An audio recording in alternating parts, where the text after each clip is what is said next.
Controversial banned cartoons that were actually made, part 2. One Beer was an episode of Tiny Toons in 1991 that shows the Toons finding a beer and drinking it. The underage Toons Buster, Plucky, and Hampton then get wasted, steal a car, and start driving around.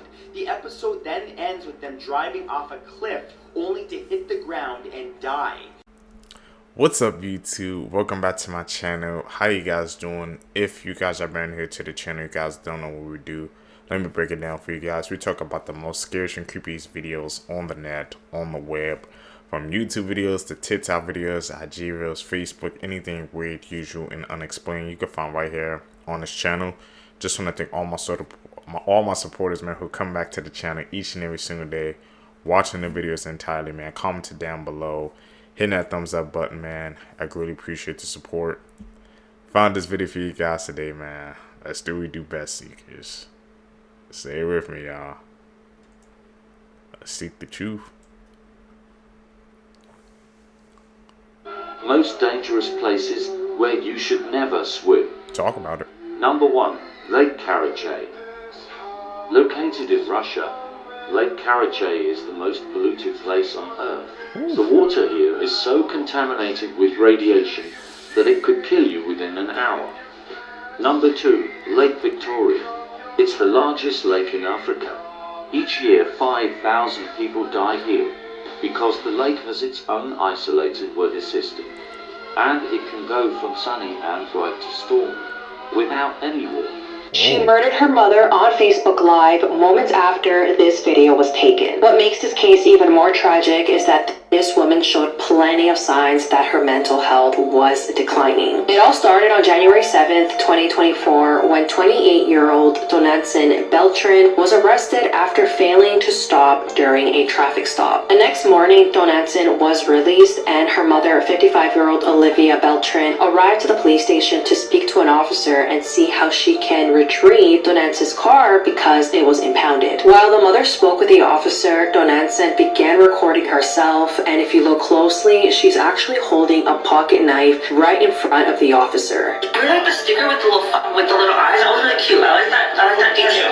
So I'm gonna do wheels up front, and then. So the officer doesn't even realize that she's waving this knife around, and what's sad is that had he noticed this, maybe Olivia would still be alive right now. Olivia and Donatson then drove to her apartment, and this is when Donatson took out her phone, started recording this, and then posted it on TikTok. During this video, Donatson is making no sense at all, and she's actually hurting her mother's ear, and her mother is telling her to stop. And then she tells her mother that she's gonna make sure that she sleeps tonight forever. But not just that, she also tells her mother that she's going to be her first.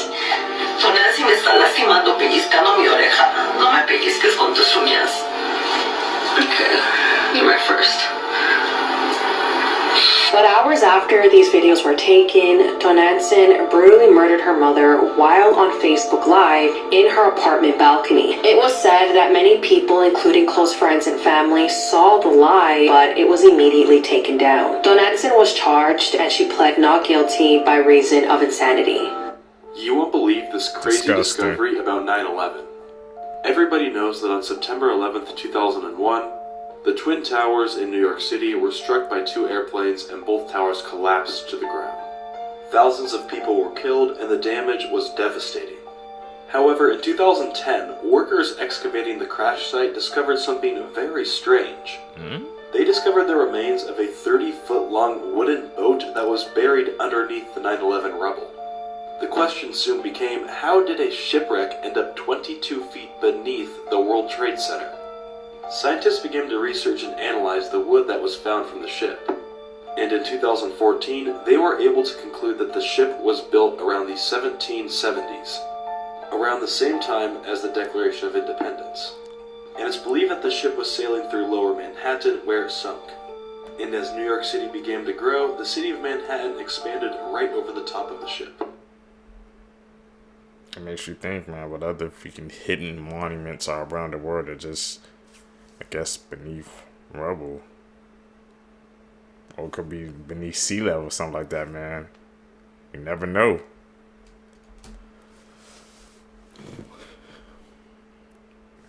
Got my mind thinking.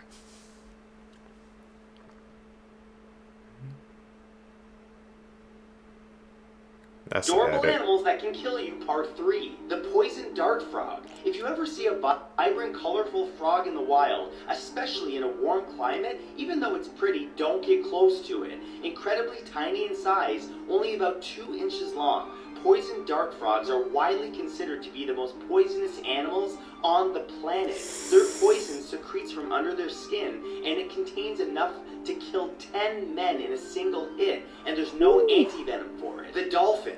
In 1994 in Sao Paulo, Brazil, a localized dolphin who was oddly well known for being particularly friendly to women attacked 2 male swimmers. Witnesses claimed the mammal seemed incredibly aggressive and butted into both men several times. Alarmingly, this caused severe hemorrhaging in one of them, and he died soon after due to his injuries. They're cute creatures, but extremely intelligent and are not to be ticked off.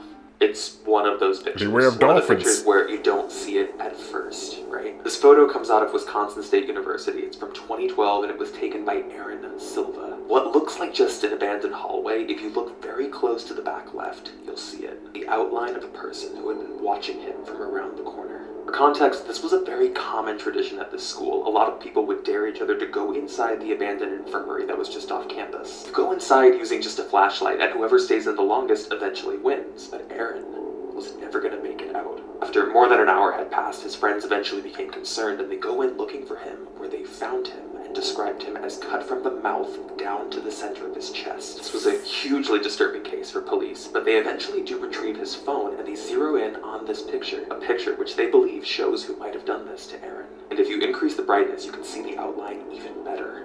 Imagine running into a stranger in the middle of the woods. They then inject you with a paralytic agent, aka paralysis, and you now have 20 minutes to not only escape the forest and this serial unaliver, but before your body shuts down. I was scrolling through Netflix the other day and I saw a movie called Don't Move, and I said, this looks pretty interesting. Now yes, it is your typical chase horror movie where you don't really know the killer too much, but you know just enough. And I'm not gonna lie, for a Netflix solo movie, I thought it was pretty good. One of the reasons that I loved it so much was we haven't seen a serial unaliver use something like paralysis in a very long time, especially in a decently budgeted horror movie. Now the craziest part is you get to see every step and every evolution of the paralysis taking over your body. First it starts with your hands, then it goes to your legs, then your whole body shuts down to the point of where you can't move. You can't even move your neck. We actually see the dose is so big that you can't even speak. Now, all in all, I'm not going to sit here and tell you that this is the greatest Netflix horror movie of all time, but I will tell you it was a pretty fun watch. The acting in the movie was pretty good, storyline and plot was pretty good, and like I said, it is your typical chase horror movie. But we do see a good portion of the unaliver as well. And like I said, for a Netflix horror movie, the way this movie ends, it's pretty crazy. All I can say is that this movie was a pretty good time, and if you have Netflix, it's worth a watch. Like and follow for more. So let's check that out. Boy S8 his 83-year-old neighbor. Viewers' discretion is strongly advised. On August 29th of 2018, 14-year-old Tyrone Harvin told his 83-year-old neighbor, Dorothy Mae Neal, that he would help her with some chores inside of her apartment. Before walking into her apartment, he made sure to grab a handful of condoms. Tyrone did help Dorothy with some chores before attacking her with a lamp. After that, Tyrone S8'd her, he fled her apartment, and he left her seriously injured on the floor and naked. Neighbors had asked police to do a welfare check on Dorothy since they hadn't seen her around for a couple of days. When officers showed up at her apartment, they noticed dried blood on her doorknob, and that's when they saw Dorothy lying naked on the floor. She was then taken to the University of Maryland Hospital Trauma Unit and unfortunately passed away that next day. When officers were at Dorothy's home, they noticed that there was several condom wrappers around her body as well as used condoms. A broken, bloodied lamp was also found by officers. Dorothy's autopsy revealed that she suffered extensive trauma to her head and genitals. There was DNA on Dorothy's body and in those condoms, and that DNA matched up to Tyrone. Despite all of the evidence, Tyrone's mom stood by his side and truly believed that he would never do something like this. On June 29th of 2022, Tyrone was convicted on first-degree murder, first-degree SA, and use of a deadly weapon. Tyrone was also sentenced to life in prison. As you should be, man. That's horrific. And the mom was by his side too. She had no idea. Don't know what a person is truly capable of, family or friends. Controversial banned cartoons that were actually made Part 2. Popetown is a British adult animated sitcom that managed to produce a total of 10 episodes, with everything in it from sexual jokes, corruption, and greed, without ever being screened by the BBC who commissioned it. Roman Catholics in the Catholic Church immediately protested it, causing not one episode, but the entire series to be banned worldwide, also resulting in several fines. One Beer was an episode of Tiny Toons in 1991 that shows the Toons finding a beer and drinking it. The underage Toons Buster, Plucky, and Hampton then get wasted, steal a car, and start driving around. The episode then ends with them driving off a cliff, only to hit the ground and die. Yes, this was a real episode that was made, and yes, if you look for it, it's available online and clips are available on YouTube. You're welcome. These people... What the hell? I never knew something like that existed, bro. Toons getting wasted on beer, bro. We'll have to check out some of those clips, man, to confirm the, if that's real or not. But if it is, we know why they banned it, bro. With other episodes of freaking cartoons and stuff that they banned or didn't even see the light because people, they didn't want us to see it. Like the first cartoon series we saw. Evolved to live on the ocean.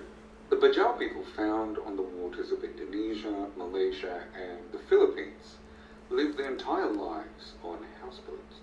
It's understood they've retained this lifestyle for around 1,000 years. They spend most of the day diving into the ocean, hunting fish and other sea creatures. But here's where things get really interesting. They can hold their breath underwater for up to 13 minutes and dive as far down as 60 meters. Ooh. Due to the pressure of the water that far down, some actually pierce their eardrums, which is actually really bad for them. Some of them go deaf. Now, the reason they're able to hold their breaths underwater for so long is because they evolved larger spleens in comparison to other humans, providing more oxygen to their blood. Their spleens tend to be at least 50% larger than ours. Isn't that interesting? What is the Aquaman? coolest twist ending from a horror game? This is my new series where we talk about some horror game twist endings that you might have never heard of. And today's ending is from a game called Ambuscade. Now, of course, full spoilers ahead, but if you'd like to see this game for yourself, I have a full playthrough of it on my channel. The game starts with you playing as a homeless person in a dark and spooky alley. And we know this because of the sign asking for money right where you start the game. Unfortunately, times are extremely tough, and the game's singular mechanic is that you have to root through the trash to find food. As you walk through the empty town, though, you find a quarantine sign. Something's happened in this town. Is that why it's so empty in these streets? And wait a minute, there's blood too? What exactly happened here? Then you find a zombie outbreak sign, and it all makes sense. There must have been an outbreak and we're one of the last survivors. Just then you hear a little girl crying and you think maybe we can escape together. We chase after her, we find her, it's okay, we're gonna be fine, let's escape. And it's then the truth is revealed. You're not homeless, you've just already turned into a zombie. And after your snack, you join the rest of them on the streets. Reverse the freaking plot of the game on us, bro. Might have to check out that playthrough.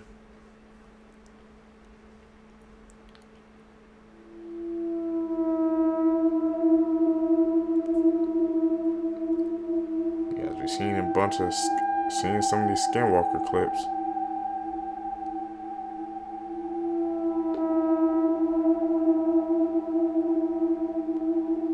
It's like follow the light.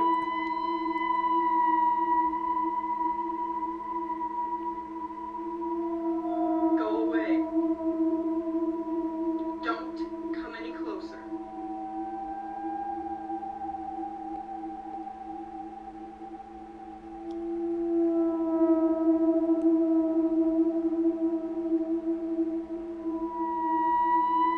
Human eyes.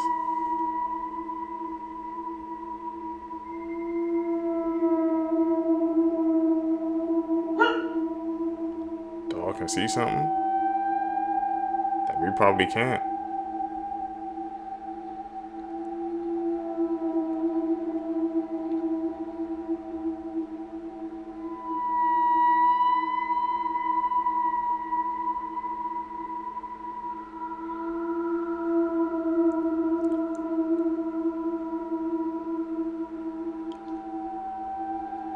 definitely senses some a If you like presence. Terrifier 3, here's some more Christmas-themed horror movies. In Misery, a famous writer is held captive by a crazy fan after a car crash. She locks him up and forces him to rewrite his latest novel. In Black Christmas, a group of sorority sisters receive disturbing phone calls from a killer over their winter break. Throughout the night, they are stalked and picked off one by one. Frosty the Snowman, a group of children perform a ritual that brings the snowman to life. He unleashes a terrifying winter storm that threatens the lives of the children who summoned him. In Storm of the Century, a small town faces a crazy blizzard. A mysterious man shows up and demands a sacrifice in exchange for their survival. In The Lodge, two kids get stuck in a snowy cabin with their dad's new girlfriend. As they spend time together, strange and creepy events unfold that make them question their sanity and the girlfriend's intentions. In The Grinch, a sinister creature stalks a nearby town, terrorizes the townspeople as he steals Christmas. Follow for more and let me know if you want a part 2 because I have many more movies. You will believe I'll probably check out The horrifying Grinch. plot twist at the end of this story. So during the 1970s, a young couple living in Utah went on their first date. And the two of them were having a good time on this first date, but they could both tell that this wasn't really going anywhere between the two of them. It was pretty awkward between the two of them over the course of their dinner, but they decided to be friendly and just stick it out. It was getting to be pretty late at night, but right before the young couple left the restaurant to go their separate ways, the young man asked the young woman if she wanted to go on a late night hike with him in the Utah mountains. The young woman was kind of taken aback by him asking her to do this, considering the date didn't go too well. But he explained to her that he had gone hiking in those same mountains many times before and that there was nothing to be worried about. And so the young woman decided to agree to go on this hike with her date because she thought, what the heck, maybe this will spice things up. However, when the young couple began their hike in the woods, the two of them felt very off about things. As the two of them went deeper into the forest, things began to feel very eerie around them. Both of their heartbeats began to rapidly speed up, and the two of them kind of both thought to themselves that maybe they should turn back around. But since it was their first date, neither of them wanted to be the one to speak up and say, hey, I think we should go back, so they kept on walking forward.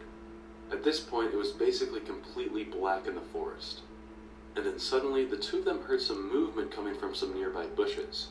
And it was right at this point when the man stepped on something soft and squishy that was very different from the rest of the trail. And it was right at this point where the two of them just felt like they should get out of there, so they both left. Ironically, this scary experience in the woods led the young couple to become closer, and eventually, a few years later, they got married. 10 years later, the married couple was making breakfast one morning while watching the news. And on the news this particular morning, they were interviewing a serial killer a couple days before he was sentenced to be put to death. And one of the questions that they asked him was if there was ever a time where he was almost caught years before he was actually caught by police. And surprisingly, the murderer said, well, yeah, there actually was this time where I was nearly caught in the woods. He went on to say that about 10 years ago, he was in the mountains of Utah trying to dispose one of his victims in the woods, when all of a sudden a young couple literally walked right into the crime scene. Damn. The killer said that the young man in the couple actually stepped on the body of his victim that he was trying to drag away into the woods. However, since it was so dark in the woods, the young couple couldn't really see their surroundings, so they just kind of turned around and left being spooked. The serial killer that the young couple unknowingly caught in the act was Ted Bundy. Man, trust your gut, boy, your feelings. It won't lead you wrong. They felt something was up, hit the deuces, they was gone. Brought them close and they got married. You were offered $9 million, but you had to unalive your best friend. In 2019, a 22-year-old Denali Bremer from Anchorage, Alaska, had met a guy online named Tyler. Tyler was supposedly a millionaire from Kansas, and he fell madly in love with Denali after meeting her online. Tyler had promised Denali $9 million if she SA'd and unalived someone. If she were to videotape the crimes and send him photos of what happened, then the money would be hers. The two quickly formed a close bond, and within months, they began their plans. The thing was, Tyler was lying about who he was. You don't say. He was actually Darren Showmiller, and he wasn't a millionaire. He was just a regular guy living in Indiana. Denali had no idea that he wasn't who he said he was. Denali and Darren had exchanged numerous messages how this plan was going to work. Denali took no time to choose her best friend, 19-year-old Cynthia Hoffman. Denali had chose 4 of her closest friends, and if they were to help out with the plan, they would get some of the money, which included 2 juveniles who have not been named, and we have Caden and Caleb. On June 2nd of 2019, Cynthia had left her home to hang out with some friends.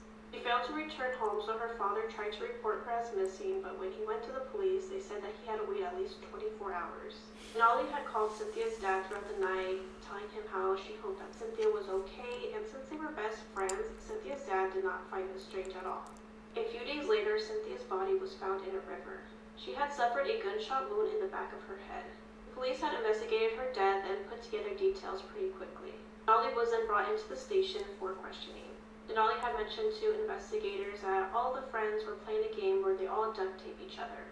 Cynthia was first in the game and she immediately knew it wasn't a game anymore when Denali had retrieved a gun and pointed it at her. That is when Caleb had grabbed the gun from Denali and shot Cynthia in the back of the head. Denali was excited what she had did to her best friend, so she immediately called Darren, and that's when she knew that she was tricked. Denali had led detectives to the others who had participated, and they were arrested within a few days. In February of 2023, Denali had accepted a plea deal and will spend at least 30 years in prison. In August of 2023, Darren had pled guilty, and he will be sentenced at a later date.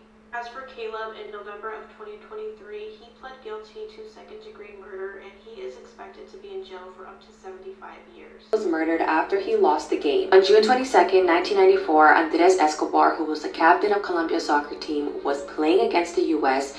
and scored in his own net during the World Cup. Colombia ended up losing the game 2-1 and was eliminated. 10 days later, Andres was confronted by a group of men outside a club in the city of Medellin. These men began harassing Andres and making fun of him for shooting in his own net, and even though he tried to reason with them, they shot him 6 times. The next day, police arrested Humberto Castro Munoz, who was associated with powerful criminals and drug traffickers. It's been said that the criminals that Humberto was working with were betting a lot of money on Colombia to win, and when they lost because of Andres' mistake, then they ordered Humberto to murder him. Humberto was sentenced to 43 years in prison, but only served 11 years before being released for good behavior. More than 120,000 people attended Andres' funeral, and Colombia created a statue of him in 2002.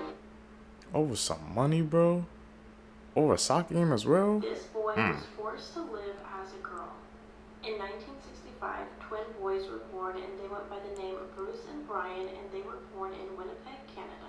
By 8 months old, the boys ended up getting a condition, and the only way to fix it was to get a circumcision done, and in the end, Bruce was the only one who got it done.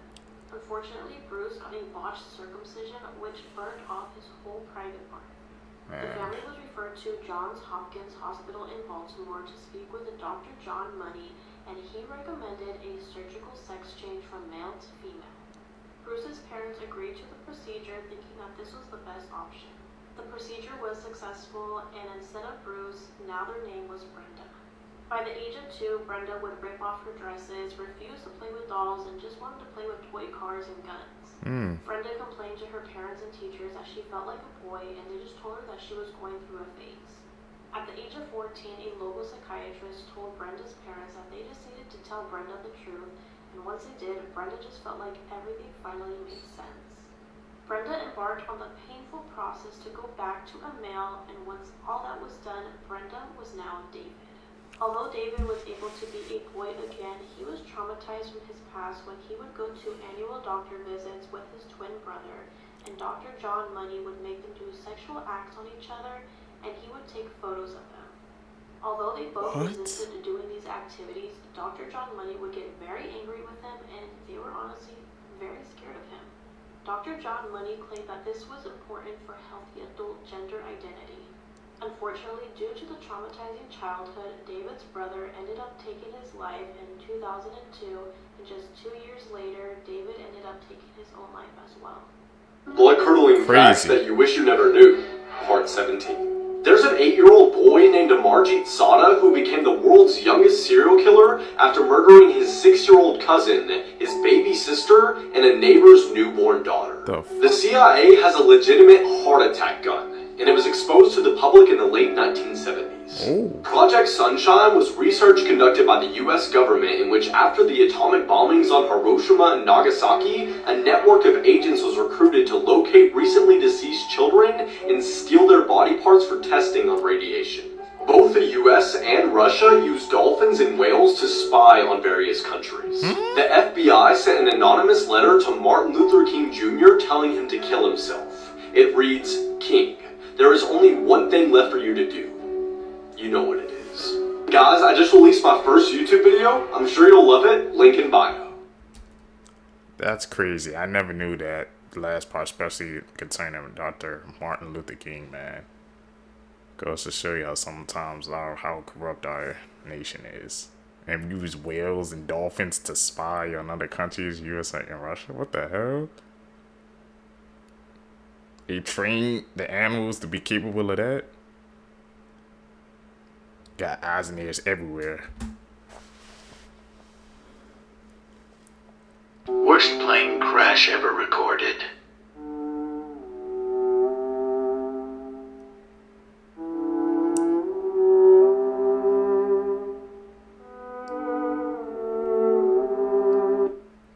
That's an edit. We knew how to call those out, Seekers. He literally caught it at the end.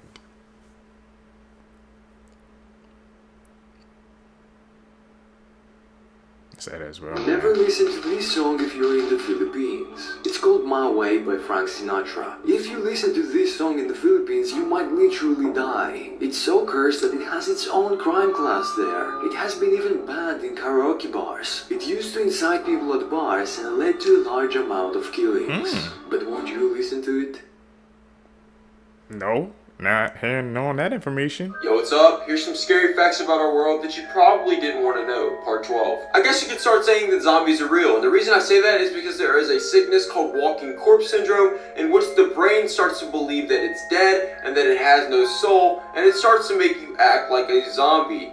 Yikes. So while we're talking about zombies, I thought I would go ahead and mention this fact to you. Back in the day, there was a serial killer named Jeffrey Dahmer, and what he would do with his victims is he would try to make sex zombies out of them by drilling holes in their head and pouring acid down the hole. There were over 15 dead bodies found in Benjamin Franklin's basement. Is there something the history books aren't telling us? I didn't even want to say this one because it kind of freaked me out too, but if you get bruises a lot, it could be signs of a spirit trying to contact you, as well as a lot of other ways. A man was once being held at gunpoint on a video on the dark web and was forced to eat his wife's organs or he would have died. Here is how you can survive a piranha attack. Let's say that you find yourself in the Amazon River surrounded by piranhas. What you should do is first of all stay as still as possible and don't make any kind of noise. Don't even scream for help, because they locate their prey with their excellent hearing. Now start moving really slow towards deeper water, where it's colder and the currents are stronger, so there won't be any piranhas there. But you may find a crocodile. But hey, now you know how to survive a piranha attack.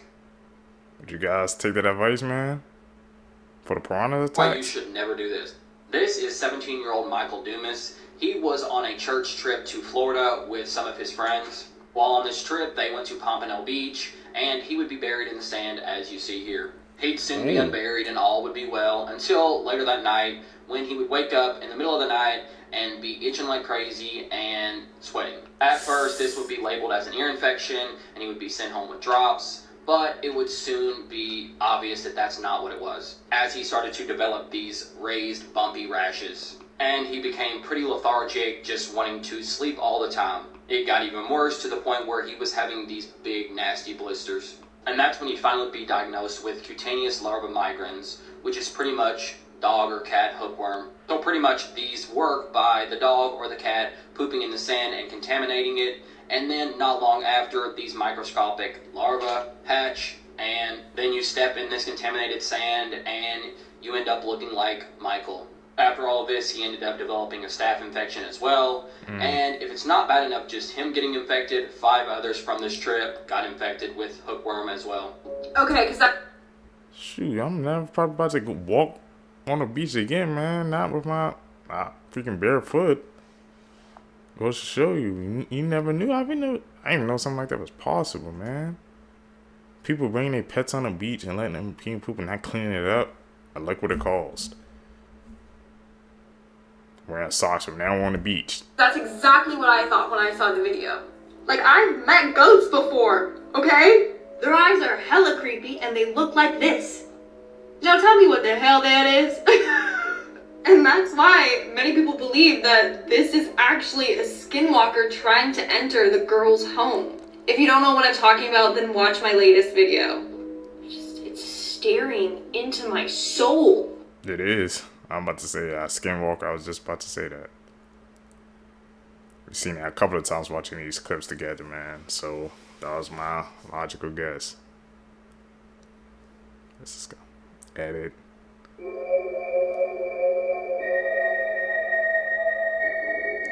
Twin paradox theory. Let me get a pair of twins. All right? They're born the same time, they're the same age. And now one of them I will send off at 90% the speed of light. And the other I'll keep down here on Earth. So we can ask, how does their aging rates compare? Okay? Turns out, this twin that I've already sent, his clock ticks 44% as fast as this twin's clock, our clock, here on Earth. So, this twin is aging more slowly than this one. That's at 90% the speed of light. Let's pump it up some more. How about 99% the speed of light?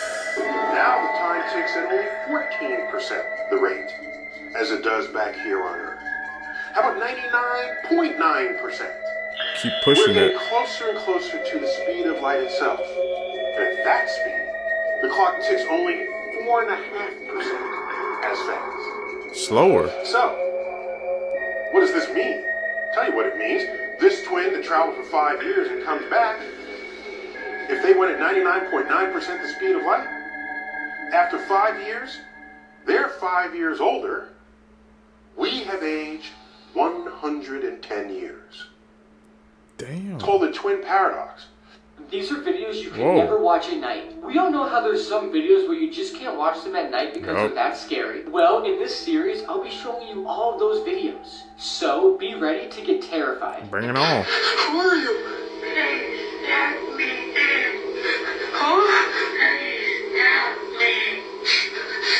What? What's wrong with you? The hell?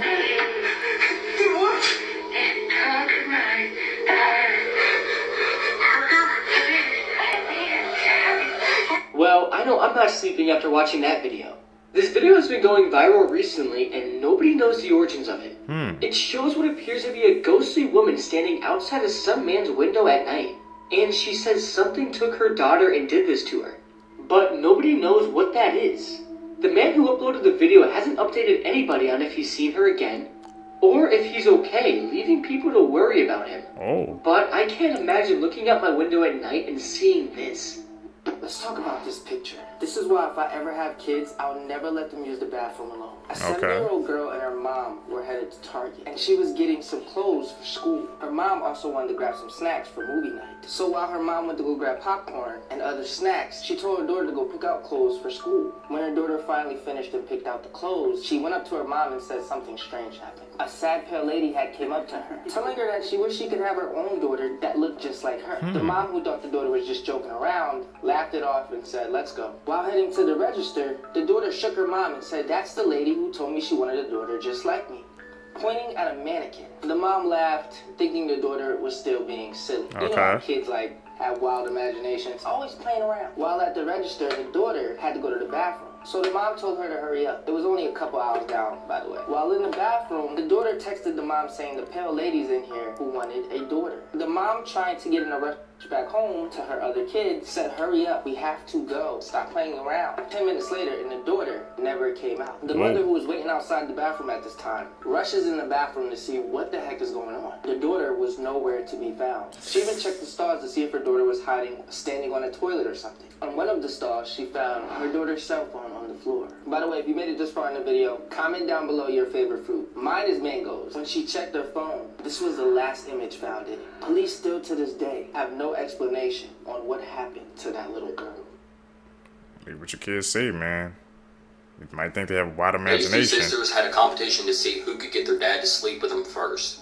Yeah, you did hear that right. This brings us to Travis Fieldgrove and his 17-year-old daughter, Samantha Kirshner. So in 2018, Samantha would express interest to her mom that she wanted to meet her dad, as she'd always longed for him to be in her life, and they'd start to grow closer, and she'd also form a close relationship with her half-sister in the process. So at this time, her half-sister and Samantha are fighting for her dad's attention, and they come up with this competition to see who can get the dad to sleep with him first. And it really wouldn't take that long, because in September of 2018, Samantha and her dad would sleep together for the first time, and then a month later, they'd get married.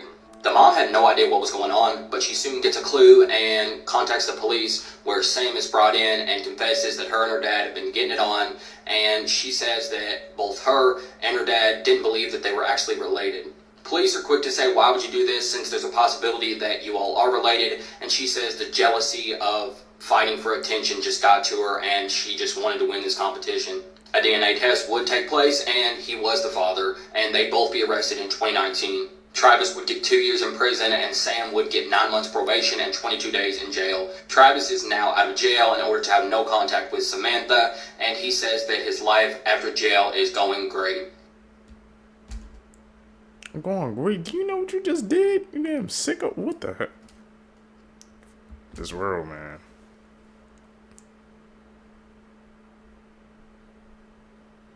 Edit. Call it like we see it, man. What are you doing? Keep driving. No, it's not. Stop. Come on, man. I got a family. What are you doing? I got a family too. Now drive. What are you doing? Please stop. I have 4 kids. What are you doing? What you just saw were some of the final moments of Uber driver Christy Spicuzza's life. This is an extremely sad and horrific story. Christy Spicuzza was a mother from Pennsylvania who worked for Uber. She had a loving family, and on the night of February 10th, 2022, she was expecting to just work her normal shift on Uber. But on that tragic night, Christy picked up this man, Calvin Crew. Now, Christy had a dash cam video camera which was facing her and her passengers. And for the first 20 minutes or so of this ride, Calvin just sat in the back seat, not saying anything, and Christy even tried to ask him questions like, did you have a good day? How's it going? But at one point, Calvin pulls out a pistol, places it against Christy's skull, and informs her that she needs to drive. Now, Christy would continue to drive, and she begged the man in the back seat for her life, talking about her amazing children and her family and how it doesn't have to go like this, but it seems like Calvin's mind was already decided. And just 2 days later, Christy's car and her dead body were found in a neighboring area. Calvin had forced Christy to drive out to an isolated wooded area and murdered her out in the woods. After the murder, Calvin had used Christy's cell phone to access some of her financial apps like Cash App and sent himself some money, but it wasn't even a very large sum of money that this man stole. Calvin's girlfriend, Tanaya Mullen, was actually the one who called the Uber for her boyfriend that night. And she had even texted him that evening and said, I'm not going to jail if we get caught. Which is true, because she never ended up going to jail or prison for her involvement in this horrifically sad crime. What? This is just such a tragic story that obviously did not need to happen, and that footage is some of the most horrifying that I've ever seen. A 14-year-old boy. Man, see, people who driving Lyft or Uber, bro, they really taking a risk out here nowadays, because you know how the world is crazy. So if you're driving Lyft or Uber, man, you just always have to be prepared. I'm skeptical about getting in those rides myself. Boy named Sebastian Guerrero decided to go for a walk up in the mountains, and he wanted to go explore the different caves. There was light coming out of one of the cave entrances, and he's starting to hear sounds. He realizes it's definitely a person, and they're definitely screaming. There also sounds to be a large contingent of other people, and he peeks his head right around the edge of the opening, and he looks inside, and what he sees causes him to just freeze in terror. He would run nearly 10 miles to the nearest police station. The way he described it to police was he basically thought he saw vampires. One of the police officers, his name was Luis Martinez, he would say, okay kid, bring me to this cave and I'll have a look around. Later on in the day, the other police officers, they realized that Luis and the boy had not returned yet. The police and the Mexican army, they head out to where this cave was, and when they saw what was inside the cave, it would shock the world. What was it? Damn it! They always do that, man. This is the scariest story about the lunch lady. There was a lunch lady named Judy, and everybody in school loved her. But they loved her food even more. Every single day, they would rush to the lunchroom just to eat her delicious food. But one day, a boy in 7th grade noticed something strange. In the back of the kitchen, he saw a mysterious door he'd never seen before. And he's been buying lunch for a year straight. He then went to the principal's office and told him what he saw. The principal then made his way down to the lunchroom and asked Judy about the door. She played dumb for a little bit, but eventually showed him. And what he saw inside made him freeze in horror. Inside were multiple children's dead bodies, completely cut up and strung up on the wall. Judy then looked at the principal with a smile on her face and said, "How do you think my food tastes so good?" This is the reason why. Judy was arrested and fired, and is now serving 105 years in prison. But the crazy part is, how did this school allow a lunch lady to kill students and then sell their meat as lunch food? Yeah, no idea what was going on. We're gonna have to do a deep dive into that story. That's a chilling story, man. People who live streamed their passings, part 1. Here we have 19-year-old Ocean, who was from France, and she worked at a retirement home. On May 10th, 2016, she would go live on what would be her last Periscope of her life. She'd start this live in her apartment, talking about how depressed she was, and how she couldn't really find the energy to get out of bed. She'd also go on to talk about her ex, and how bad of a person he was, and how that he had abused her. Even with all this, she'd be picked on and made fun of in the comments throughout the whole live. During this live, she would warn her younger viewers and tell them to sign off, as she has something very big planned as her way to send a message. But like I said, nobody was really taking her too seriously. Eventually, she'd end up leaving her apartment and heading over to Egley train station, where she would sadly throw herself right into a train, and this train would hit her, and unfortunately, she would not survive. This would all be captured on live, and the next thing you'd see would be one of the first responders attempting to end the live stream, and he would actually do that at around 4:30. Interview with People Magazine, Gypsy Rose and her husband Ryan Anderson are sharing their love story. The couple got married in a prison ceremony in July 2022, but up until this point we hadn't really known the details of how they met. But shortly before she was released, both Gypsy and Ryan spoke with People Magazine and shared some more details of their love story. Ryan Anderson is a 37-year-old special education teacher originally from Gypsy's home state of Louisiana. He told People that they first met back in 2020 when he decided to take a chance and write to her. He said, "It was when Tiger King was really popular. My coworker at the time said, 'I want to write to Tiger King.' And I said, 'I'll tell you what, if you write to him, I'll write to Gypsy Rose Blanchard.'" In that first letter, Ryan told Gypsy, quote, "what her story meant to me, and on the second page, I just let her have it. I told her everything about me." He didn't expect to hear back, but by May 2020, the two were corresponding regularly. Ryan said that he would get butterflies when he got an email from Gypsy, and when the two spoke on the phone for the first time and he heard her voice, that all but sealed the deal for him. Gypsy was also falling in love as Ryan, quote, became her emotional backbone. She said that they met when the pandemic was really strong and she had a lot of emotional ups and downs because of it. She said, "Ryan has seen me through some really good times, some really hard times. I would say that he is probably the most compassionate soul that I've ever met and the most patient." She said, "I could be a lot to handle. I could be an emotional handful, but he is so patient with her." Because of restrictions thanks to the pandemic, they didn't meet in person until July 2021. But they continued to get closer, and according to the interview with People, Ryan became so in tune with Gypsy's emotions that he could tell how she was feeling as soon as she picked up the phone.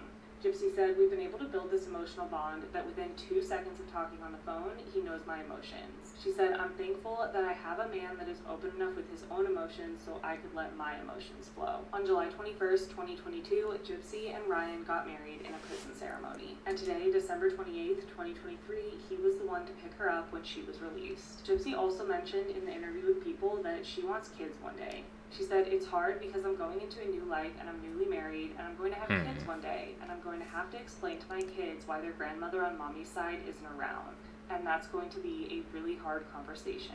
But by all accounts, it seems like Gypsy is really happy with Ryan and that he has been there supporting her through a lot. So hopefully he will be continuing to support her as she adjusts to her new life. This is this. We all know how that ended. Didn't she like break up with him? They got divorced and she went back to his ex, so it ain't did too well for her ex, her other ex. Damn. Scary story about the Peephole. A 15-year-old girl named Donna lived with her father in a very small house. Ever since her mother died, Donna had depended on her dad for everything. One morning, Donna's father was leaving for a business trip. He then told her that he won't be back until later that night, and with that, he kissed Donna on the forehead and left. Later that day, when Donna came home from school, she did some homework and watched TV. The clock then struck midnight, and she noticed her father still wasn't back, so she decided to go to bed. That night, Donna had a dream. She found herself standing on the edge of a busy highway. She then looked across the highway and saw a familiar figure standing there. It was her father, and his hands were cupped around his mouth trying to yell something. But Donna couldn't make out what he was saying. She noticed her father's eyes were very sad, and he seemed to be desperately trying to communicate with her. She could barely make out the words he was saying, but it sounded like "Don't open the door." Suddenly, Donna woke up to a tapping noise. Then somebody rang the doorbell. Donna then scrambled out of bed, got dressed, and ran down to the front door. Looking through the peephole, she saw her father's face outside. He was staring right at her, and the doorbell was still ringing. "Okay, hold on, I'm coming," she shouted. She pulled back the deadbolt and was about to unlatch the door when she stopped. She then looked through the peephole again, and she noticed there was something off about her father's expression. His eyes were wide open, and he looked terrified. She then slid the deadbolt back into place. "Dad, did you forget your keys?" Donna yelled. The doorbell just kept ringing. "Dad, answer me." Still, the doorbell continued to ring. "Dad, please, I need you to answer me. Is there someone else out there with you?" Still, the doorknob continued to ring. She then yelled at the top of her lungs, "I'm not opening the door until you answer me." The doorbell kept ringing and ringing, but for some reason, her father refused to answer her desperate cries. For the rest of the night, Donna sat in the corner next to the door, crying and helplessly listening to the doorbell ringing over and over again. She then eventually fell asleep. In the morning when she woke up, she noticed it was very quiet. She then got up and went over to the peephole and looked inside. Her father was still there, just staring at her. She then cautiously opened the door and was confronted with a sight that filled her with unimaginable horror. Her father's severed head was hanging from a nail above the door, and there was a note attached to the doorbell. In weird sloppy handwriting, it read, "Clever girl." She ain't fall for the trick. In the mystical lands of ancient India, not all demons were born evil. The Brahmins, the highest of castes, held immense knowledge and power. But what happens when one falls from grace, committing unspeakable sins? They become the Brahma Rakshasa, a dreaded demon with a Brahman's knowledge. Adorned with skulls, feasting on flesh, wielding both Vedic and demonic powers. Feared by many, yet deep within some seek redemption to escape their accursed existence. Today, these mythical beings continue to captivate, reminding us of the duality of knowledge and ethics. So they're basically saying that I guess the knowledge it corrupted them, because like they said, a couple of them fell. Just by the way they look, I was like, man, they definitely on some demon timing right there, bro. What do you guys think, Seekers, man? Does all knowledge corrupt? Another scary story, and this one comes from India. So the day we got to India, my parents needed to go to the bank. The banks were open till late. It was already about 9 p.m. So they decided to leave us with the neighbors to babysit us. So after my parents had gone, the babysitter decided to sneak us out to go watch a movie at the theaters. The movie's name was Ganjana. It was a horror movie. Now after watching that movie, it was already about 12 a.m. midnight. And we were really tired, so we decided to just go straight home. Usually we take the main road home, but there were too many people that could recognize us, so we decided to take the long route, and that would go through a Muslim cemetery. Back then I wasn't really scared of jinns or ghosts and spirits because I thought, what could really go wrong? The second me and my neighbors stepped into the cemetery, I felt a presence, and it felt like it was touching me. And the jinn would not let us look behind. We could only control our legs. It felt like hours when we tried to pass through cemetery, but some way or another we got through it. The next day, me and my neighbor got really ill. Till now, I'm still scared of going through the cemetery. So they do say that if you see a dark spirit, any kind of spirit, you get ill or sick.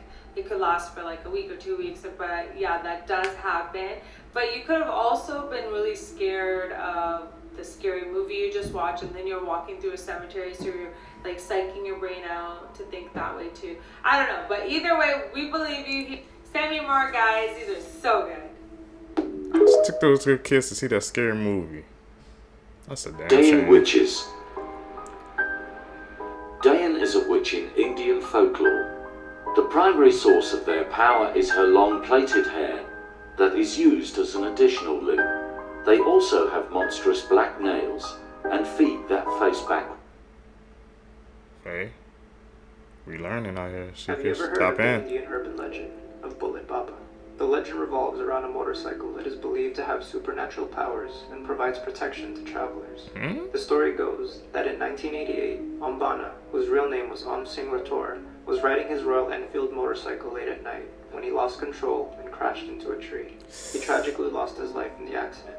The police impounded the motorcycle and took it to the police station as part of their routine procedure. However, the motorcycle mysteriously reappeared at the accident site the following day. The police, perplexed by this unusual occurrence, seized the motorcycle once again and emptied its fuel tank. They even chained it to prevent it from being moved. Despite their efforts, the motorcycle miraculously returned to the crash site once more. No. The locals perceived this as a sign and began worshipping the motorcycle as a guardian deity. They constructed a shrine around it, where the Bullet Baba's motorcycle stands to this day. Devotees offer prayers, flowers, and incense at the shrine seeking protection for their journeys. According to the legend, it is believed that Ombana's spirit resides in the motorcycle, and he continues to protect travelers from accidents and mishaps on the road. It is said that those who pass by the shrine offer their respects to Bullet Baba by lighting incense and pouring water over the motorcycle. Furthermore, there is a belief that if anyone steals or disrespects the motorcycle, they will face misfortune or be involved in a serious accident. Several anecdotes and stories circulate about individuals who ignored the sanctity of the shrine and suffered unfortunate consequences soon after. This is why you have to... Man, what the hell? That's one of the most bizarre stories you come across. Of these clips we see in Seekers, like the freaking motorcycle bike kept returning to the place where the incident happened at, man. They even chained it up and took out the gas, and it still ended up there. You guys want to deep dive into that one? Because that one was bizarre, man. Blowing my mind. Always be careful about what comes out of your mouth. I was gone to Jammu, India, and I went to go visit Vaishno Devi Temple. It's a Hindu temple. It's about 5,200 feet above sea level, and it's about 12 to 13 kilometers from the base of the starting of the temple, and you have to like go up this mountain. It usually takes about 6 to 8 hours depending on how fast you walk. Damn. So nowadays you can take a helicopter up, especially because there's like old people, little kids that are all doing this with their families. Or you, back in the day when I went, which was like 15 years ago, you could take a donkey. You could go on top of a donkey and go up. This is the base of the temple, and every day they get about 30,000 to about 35,000 people that go and like pay their respects at this temple. As you can see, there's like a windy road, and this goes all the way up, which takes about like 6 to 8 hours. It's like a snake. My friend thought, okay, she's not going to be able to do the 6 to 7 hour, 8 hour hike. So then they ended up giving me this donkey right here, like this guy up here. And me and my friend would just trade off, like for halfway she'd go on it, and then halfway I'd go on it. So the reason people go to this temple is if you are, say, childless and you want a child, to wish that. So basically your wishes come true. If you're poor, to give you wealth. If you have no sight, to give you eyesight, and you know, so forth. So as you get closer to the entrance, it's just jam-packed with people, like literally butt to butt. Like everyone is so close. This is the entrance to the cave. When I went, this is what it looked like, and there was everyone lined up, like, you know, back to each other, and everyone was in good spirits, like super high energy. Everyone's like, Sare bolo, Jai Mata Di, Jor se bolo, Jai Mata Di, and that's what they were doing. And I was like so into it. I was getting into it and singing with them. What the entrance looks like now. For those of you who've been to India, you guys all know that there's no such thing as structure and lineups. Like people usually push in the lineups. So that's literally what was happening here. Everyone was just pushing to get to where they, like, you know, go Dujem, Matadik, and stuff where they go bow towards the shrine. It's literally like a holy cave amidst the folds of the Tukuda mountain. So as we're chanting, I didn't realize it, but I completely almost missed the shrine because it was so small. It took forever to get there, and then when we got there, the actual shrine was so tiny. So as you can see, it's right there and way up there, that red thing. This is what it looks close up. Those little round things on the bottom are called pindis. They're rock formations. And in this temple, there's no idols, no statues, nothing else besides this. As soon as we came out of the... Just rocks? As soon as we came out of the temple, I jumped on the donkey, and I turned to my friend who was walking beside the donkey as we were walking down this 5,200 feet mountainous area. I go to her, oh, we just came here with a negative attitude. I said this. I was like, oh, we just came here to see 3 rocks. Like, what the hell? I can't believe people put their children and old people through this just to see 3 rocks. As soon as those words came out of my mouth, I kid you not, the donkey slipped over the side. It was a wide area, but I don't know why it went on that side. It slipped off the side of the hill, and it literally slipped like this, and I was holding on to it for dear life. And right below us was literally 1,500 freaking feet, but there's a little edge, like not even a foot long edge that like his foot landed on. So he was like kind of stable because it wasn't super far down where he landed, but it was like this much off, falling off the cliff. And everyone got around. There was like a guy who like handled the donkey. He was like pulling it up. My friends were pulling it up, grabbed me off of it, and I got off of it. And I was like, holy shit. I was so scared. I didn't go on the donkey again. I walked all the way down. But I was so scared because just as I uttered those words out of my mouth, that happened to me. It was like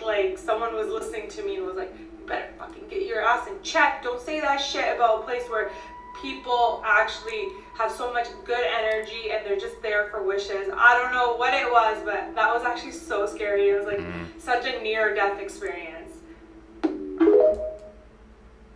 Like we said earlier in the videos, man, there's power in words, man. I guess she said something negative about that sacred space, man, and the universe, whatever, the energy, whatever, it came just right back at her.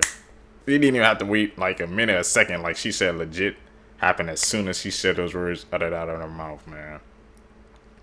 These powers are not word seekers, man. That's how I always try to preach positivity, man, in the world as much as I can. Ooh. That sounds scary.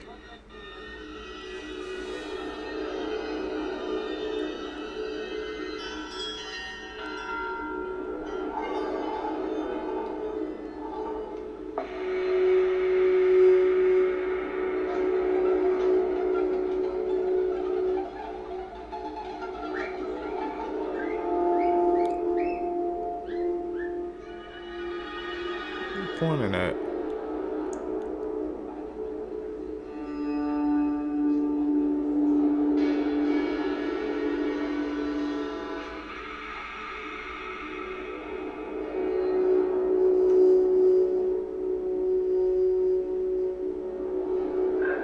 they just living with it? That spirit or entity? Can't be me.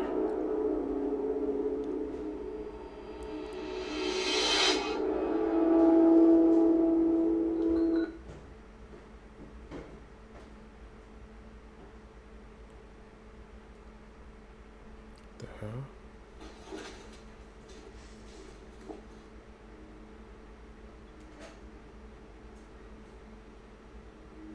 It's definitely looking for something. You can tell by the way they're creeping around the house.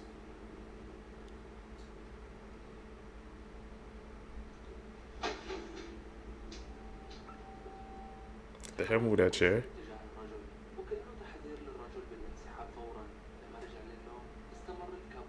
It was this guy from India, right?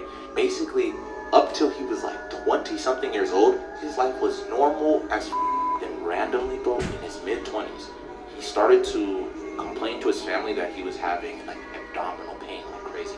He was like, yeah, like, I don't know, like, my stomach and, like, just all right here has been, like, hurting and shit recently. But his parents are like, bruh, you know, maybe you just having, like, a stomach ache or some shit, bruh. Just see what's good for a couple days and then let us know. It kind of, like, technically goes away, but it doesn't. Like, he's like, all right, it doesn't feel as bad, I'm just gonna leave it alone. He leaves it alone, bro, up until, because, like, I think at the time it was probably, like, 1970s when, you know, he was, like, in his 20s. Up until 1999, he ends up going to the hospital because he literally could not breathe. Because this thing was like blocking his airway. Like, and he goes to the doctor. They're like, okay, cool, we're gonna see what's good with you. They start to cut this dude open, bro. Mike, when they cut this guy open, bro, you're not gonna believe what's inside this guy's stomach. Oh, baby, Mike. What the hell? He had a whole baby inside of him, man? That sounds something like out of science fiction. Like you said, there was abdominal pain or something, and you went with it, lived for that pain for how many years? And there was a baby? We're gonna have to check up on that, Seekers, man. Or if you guys want to check up, tell me down below, but I'm definitely gonna have to check up on that one. Gonna have to try to confirm that. Creepy urban legends you didn't know about India. The Indian village of Kuldhara was seemingly abandoned overnight, and no one knows why, though there are a few eerie theories.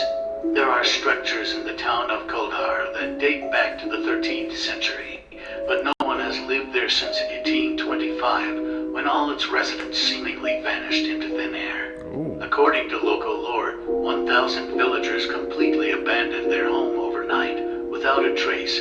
No one knows why they left, where they went, or even saw them leave. Theories as to why they left range from poisoned wells to a greedy ruler levying high taxes to a dwindling water supply, though none of those explain why the inhabitants left so suddenly. You might be wondering why no one has tried to resettle the town. That's where the legend comes in. It's said that the village chief cursed the land, apparently. Anyone who tries to live there will die. The Indian Paranormal Society spent a night there and reported disembodied whispers. Screams, noises are common at dark hours. Many of our members have witnessed apparitions, heard footsteps, experienced unusual touch, and so on. They spent the whole night there? Man, like I said, I always gotta give it up to the people, man, who try to explore the paranormal, man, because, like, you have to have a different type of bravery, man, to go into that type of situation, with all that dark energy and stuff. I can't be around that. Freaking story behind that, man. It's haunting, though. You guys have any theories on that? What you are about to witness was recorded by soldiers in India when the villagers complained of strange noises coming out of a cave. The soldiers went to investigate, and this is what they encountered.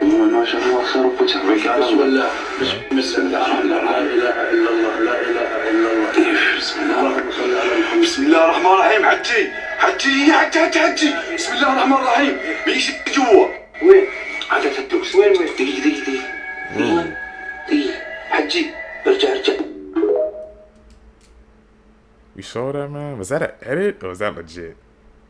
That one was kind of iffy, but you saw something peek out, and then went back in, like, in, out, right there, and then it was gone.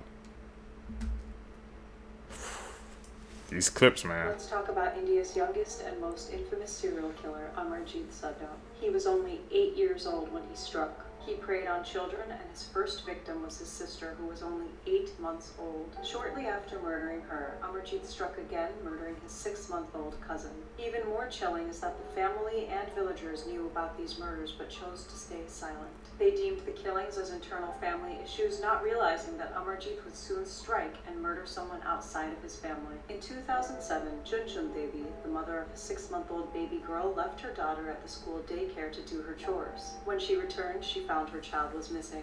When the news spread, people feared the worst, and since they knew about Amarjeet's past, they confronted him. After being questioned, Amarjeet showed no remorse. He gleefully told the villagers about how he strangled the child to death and then led them to a shallow grave where she was buried. He told them he killed her by beating her with a brick. He then buried her with debris and grass that was around the area and went back home after she was dead. He was arrested for the murder of Khushbu Devi after his confession. Unfortunately, since the family covered up the first two murders, Amarjeet wasn't found guilty of them. Despite this, he was questioned about how he attacked his victims and why. Instead of providing these details, he looked at the police, smiled, and asked if they could give him some more biscuits. He showed no remorse, and whenever the police tried to ask him about the crimes, he would stop talking and smile. Superintendent Amit Lodha ordered that the case be looked at from a psychological perspective. Patna-based psychoanalyst Shamshad Hussain looked into the case and found that the child lacked remorse and enjoyed inflicting pain on others, making him a true psychopath.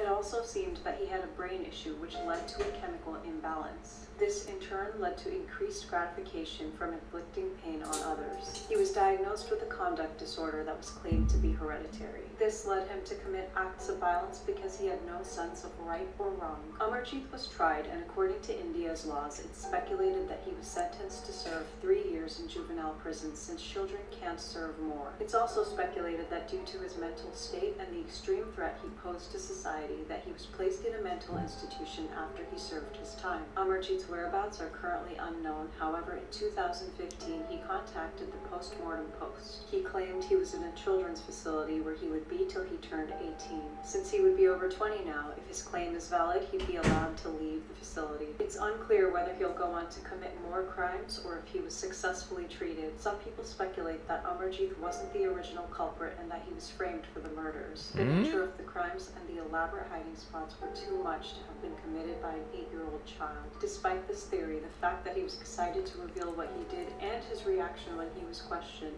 it seems that Amarjeet Sadda was in fact India's youngest serial killer. That's an insane story, man, with twists and turns. Who were caught cheating, part 2. In 1994, on the day before the U.S. Figure Skating Championships, title holder Nancy Kerrigan was filmed finishing a practice skate, but just seconds later she was screaming in pain on the ground after a man with a police baton attacked her. The attack severely bruised her knee, which made her unable to compete. Her longtime rival Tonya Harding went on to take first place and was selected alongside her for that year's Winter Olympic skating team. However, police soon discovered that the attack on Kerrigan had been ordered by a bounty hunter. In a shocking twist of events, Tonya Harding's ex-husband Jeff Gillooly and her once bodyguard Sean Eckhart were labeled as the culprits. They'd hired the bounty hunter to break Kerrigan's leg, removing Harding's competition in the upcoming events. Although she claimed she had no part in the conspiracy, Harding later admitted that she knew her ex-husband had been involved, but she'd failed to report it. But karma had the last laugh. At the games, a malfunction with her skates saw Tonya placed down in 8th, while Kerrigan managed a silver in 2nd. That goes to show you, bro. That's proof of karma right there, man. She knew what was gonna happen, man, to take out the competition. She ain't saying nothing about it, and she still got 8th place. She didn't even get top 1 or 2, man, for the gold or silver medal. That's karma, seekers, right there, in 4K. Here are some things that 99% of humans can't do. Are you part of the 1%? The ability to raise eyebrows is an evolutionary trait that all of us can do. While pretty much everybody can raise their eyebrows, only 1% of the world can raise one eyebrow at once. Did you know that 99% of the world can't lick their elbow? So you probably can't do this, and I bet you're probably doing it right now. However, for some people, this task is actually really easy, which is due to being born with really flexible bodies or practicing a lot of gymnastics. Only 2% of people can wiggle their ears. Unlike other face muscles, ear muscles are operated by a completely different part of your brain. If you try to use your face muscles to move your ears, it's never gonna work. So you're gonna have to raise your eyebrows and smile widely to lift your ears. And if you're lucky, you might be one of the few people that can move them. I can't. Seekers, can you guys do any of those things? I think I can do the elbow joint. I think actually I can. But I can't do the ear joint. That's completely different. Or that one eyebrow, what the Rock be doing. I cannot do that. Tell me down below if you can do that, man. I'm actually curious if any of you guys can do that. These people have died. Part 5. In 2000, Burger King managers Lisa Goetz and Lori Thomas staged a fake robbery of the restaurant where Lori took the money and Lisa acted as the victim, bound with duct tape and trapped in the walk-in cooler. Unfortunately, police didn't arrive until the next morning where they found Lisa, who died of hypothermia. According to investigators, Lisa could have easily freed herself from her bindings and escaped the unlocked refrigerator as she had no signs of forced restraint and the duct tape was loose. In 1998, during a heated marital dispute, a 25-year-old man picked up his 20-year-old wife and threw her off their 8th floor apartment balcony. Somehow the woman became entangled in the power lines below, and in what may have been an effort to save her or maybe finish her off, the man leapt from the balcony aiming for the wires. He missed the power lines completely and plunged to his death, and the woman managed to swing over to a nearby balcony and was saved. That was an insane case, especially the last one. She tried to aim for the power lines to completely miss, but she made it. This man was frozen in ice for 3 days, and you won't believe what happened to him. His name is David Blaine, and he went inside a block of ice for 3 days with no food and only one tube supplying him with air and water. At the 61-hour mark, he was beginning to lose consciousness, but he couldn't go to sleep because if he leaned on the ice, he would have gotten severe frostbite. Unfortunately, this led him to have extreme hallucinations. Near the end of the stunt, he called his girlfriend over, but she was immediately pulled away. This made him think that he was dead and that she couldn't see him. After 63 hours, they decided to cut him out, but they said he was so delusional, he tried to grab the chainsaw. He finally made it out, but he was so physically and emotionally tired that he couldn't walk or talk. David was rushed to the hospital in critical condition, and after 1 month of therapy, he finally made a full recovery. If you're watching horror movies and feel like something's watching you, this could be why. A family from Ecuador enjoyed watching horror movies together in their living room. But one night, during their late horror night session, they began to feel a strange presence with them in the living room. Scared, thinking they might have attracted an evil entity into their home, they placed a camera in their living room, and this is what they captured. Ahí yo fue que ya comencé a sentirme mal. ¿Por qué? Porque mira, a ver, eso yo se lo vi claramente, así, de reojo. Mira, ¿sí viste? Eso sí. One of the family members is startled as a dark figure can be seen moving behind him. After this, objects began to fly across the room. La puerta ahí como la tenía trancada. ¿No? Sí, ¿qué pasa? And they just get out of there. The family will later call in a priest to bless the house, but the hauntings persist. This is the stuff of nightmares that's like straight out of the Is that legit, Seekers? It has a lot to do with the dark web. Sometime around 2004, when people were just starting to explore what would later be known as the dark web, they would talk about a woman that would show up on your screen, except it wasn't a woman. It was a distorted mask of a woman's face. And what this person would do is that they would recite your full name and your address, and then say, "I'm coming for you." And then the whole screen would go dark. This is what they mean when they say only 5% of the ocean has been explored. What kind of fish is this?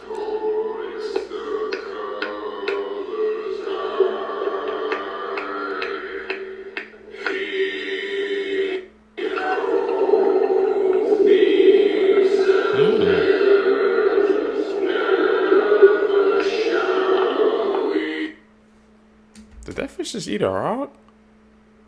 I mean, like I said, it's true. We only explore like 5% of the ocean, so there could be some species down there that we haven't even seen before. Have you seen that fish before, man? I sure haven't. The more you know. That's scary. Blood-curdling facts that you wish you never knew. Part 16. Kangaroos are absolutely terrifying, and if you mess with one, it will likely lure you into the water and attempt to drown you.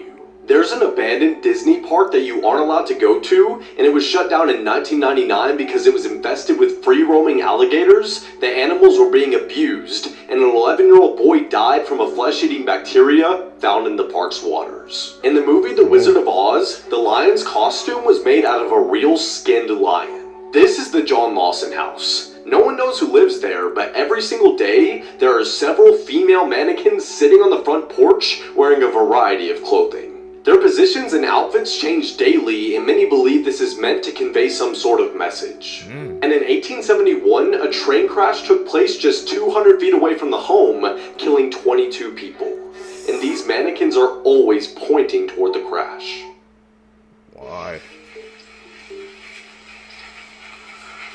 Is that a hyena or something? Yeah, the hyena's a girl. So many may know, female hyenas have a fake meat hose that looks almost identical to the real thing. And for those that don't, nah, actually, that's the lead. They have a pseudo-phallus that they give birth from, and yes, it's as traumatizing as you think, and yes, the very process of birth can end up doing the exact opposite for everyone involved. But low-key, having a built-in flesh strap might explain why hyenas are exactly the way they are. So for most animals, life pretty much comes down to the 3 F's: food, fights, and...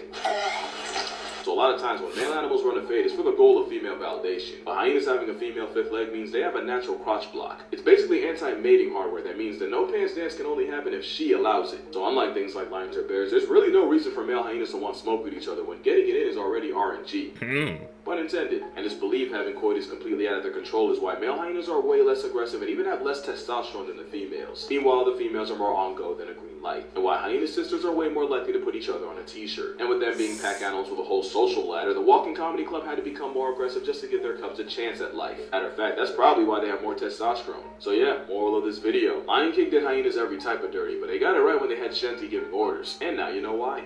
This is why you should be scared of that one person you're talking to online that you're about to meet in real life. Blanca Arellano, a 51-year-old Mexican woman, was looking for love. She met a Peruvian man named Juan Villafuerte on an online gaming app. And on the last day of October, she traveled 3,000 miles to Lima, Peru to meet him. She thought that he could be the one. On November 7th, while in the beach city of Huacho, where Villafuerte lived, Blanca spoke to her niece on the phone and told her that the relationship was going well and that she was in love. Then, she went silent. Her niece suspected something was wrong after not being able to get into contact with her. She called for help on Twitter and reached out to Juan Villafuerte, who said that Blanca got bored of him and left to find a plane ticket back to Mexico, as he could not provide the life she wanted. But the truth was much, much darker. On November 10th, Peruvian authorities found a severed finger on the beach of Huacho. Then in the following days, they found a faceless head and then an arm, and then a torso with no organs inside of it. They eventually identified Blanca Arellano via her family by the ring on her finger. Juan Villafuerte was arrested on charges of human organs trafficking. Authorities found traces of blood all over his apartment, and he reportedly posted TikTok videos of human organs days after Blanca's disappearance.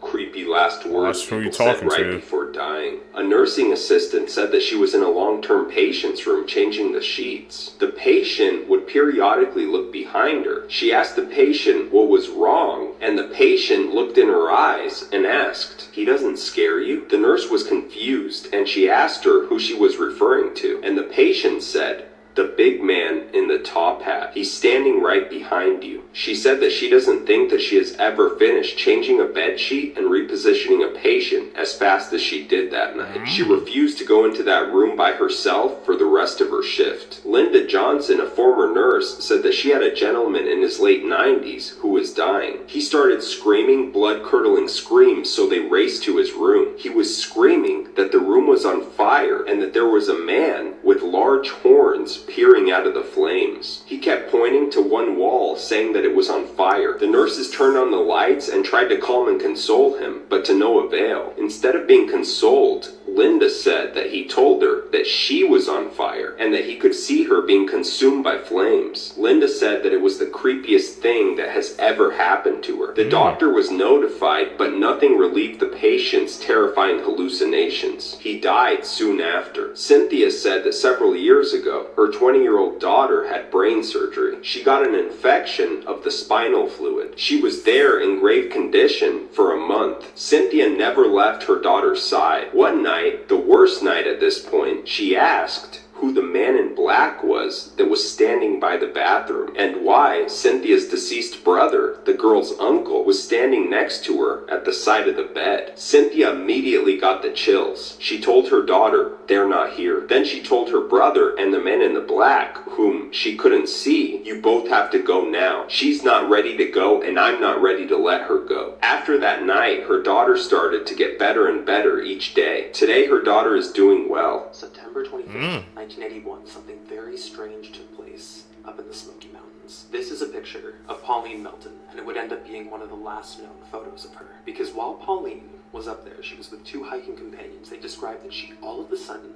without explanation, just started to rapidly speed up. They even described that they called out to her. They were asking, Pauline, where are you going? Pauline. She never answered. She never looked back until she crossed over a hill. Since that exact moment, Pauline was never seen again. And to this day, they still have no idea where she went and why she did it. Isn't that crazy, Seekers, man? You could go in the woods and just drop off the face of the earth. Man, that's how I'm going, man. You gotta go with a big group, bro. I don't want nothing to happen. Donald Trump was shot this afternoon at a political rally in Pennsylvania. As you can see right here, this was moments after the shots were fired. Now, we don't have all the information right now, but obviously he is still alive. And the footage is absolutely disturbing. In the clip, you can hear multiple gunshots ring out. The audience starts screaming. Trump drops to the ground. He is covered quickly by the Secret Service agents. In the broadcast footage, he grasps his ear, so he may have been grazed by a bullet up there. Like I said, we don't have all the information. This is a developing story, but this isn't the first time that someone has tried to assassinate a president or former president. In 1912, an assassin attempted to end the life of Teddy Roosevelt as he was on the campaign trail. This man was former salon keeper John Schrank, and he would later claim that William McKinley's ghost had visited him in a dream and told him to avenge him for his assassination. Teddy Roosevelt, after being shot, continued with his speech, even as he profusely bled through the front of his shirt. And while he didn't end up getting elected that year, doctors at the time said that it was safer for him to keep the bullet inside his body than attempt to remove it. So for the rest of his life, he carried on with a bullet lodged in his chest. Then in 1981, someone attempted to assassinate Ronald Reagan. This photo was actually taken just moments before the shots were fired. 3 people were injured in this attack, but nobody died. And obviously, as you guys probably already know, Ronald Reagan survived. He was in critical condition when he was rushed to the hospital, but nobody ended up passing away from this assassination attempt. The guy who did it was named John Hinckley Jr., and weirdly enough, he had been obsessed with actress Jodie Foster after watching the film Taxi Driver, and he claimed that he had carried out the assassination attempt in an attempt to impress her. And interestingly enough, he just signed a record deal last year and will be releasing a folk album soon. Really? What's going on with Aubrey Wyatt? The hell? Aubrey was a 13-year-old girl who went to Ocean Springs Middle School in Ocean Springs, Mississippi. In September of 2023, Aubrey took her own life after being bullied by a group of 4 girls. Even after Aubrey's death, those bullies continued to harass her and bully her. Aubrey's mom, Heather, ran to social media as an outlet to talk about Aubrey and just to try to cope with everything that went on. On her account, she would talk about bullying and ultimately what it could lead up to. Although Heather did not name or threaten those 4 girls, their names and personal information ended up being shared by others. Heather was the subject of 2 separate lawsuits brought by the parents of those girls. The Jackson County judge ordered Heather to take down all of her social media accounts so she could no longer talk about Aubrey's case, and they did this so that they could protect the minors in this case. Shortly after that, Heather started a GoFundMe page to raise money to help with legal costs to be allowed to keep fighting online on Aubrey's behalf. I truly hope that Aubrey gets some kind of justice in the end.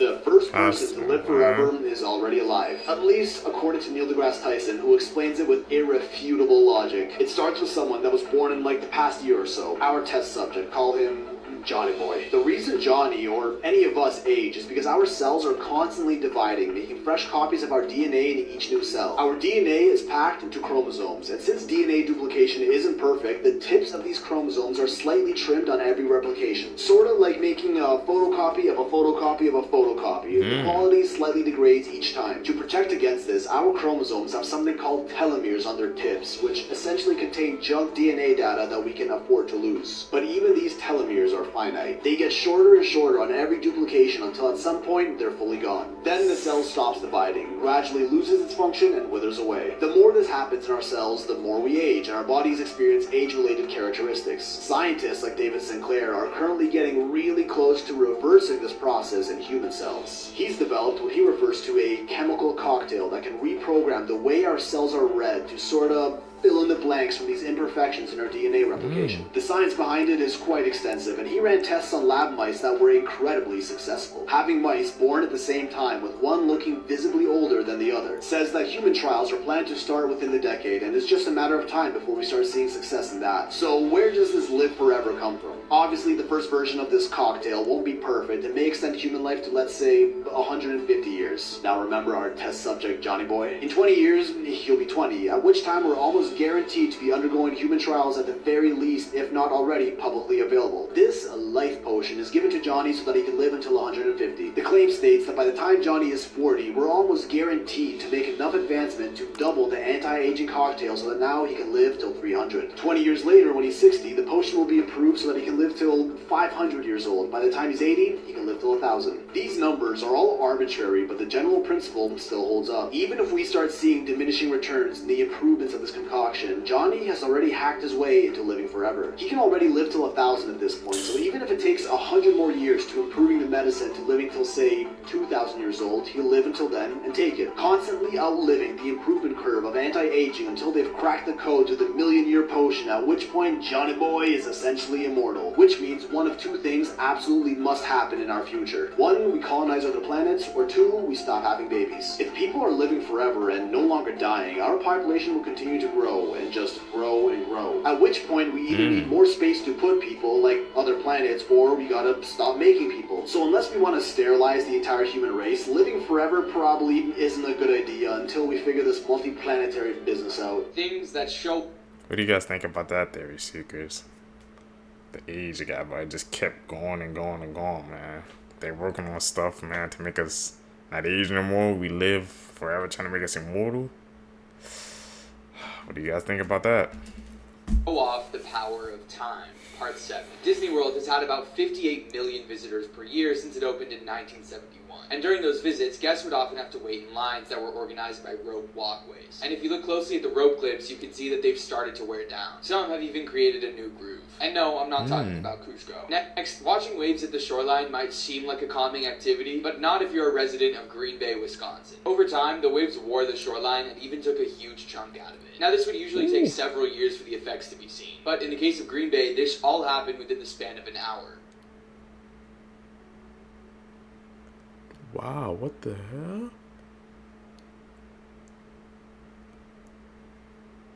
The power of water. And lastly, we're told that tattoos are permanent, but this may not be the case. Because this guy got a tattoo of a flower on the palm of his hand. And in just 2.5 months, the tattoo mostly vanished. This is mainly because our palms experience a lot of friction from how often we rub our hands. So if you want a tattoo, you might want to avoid your palm.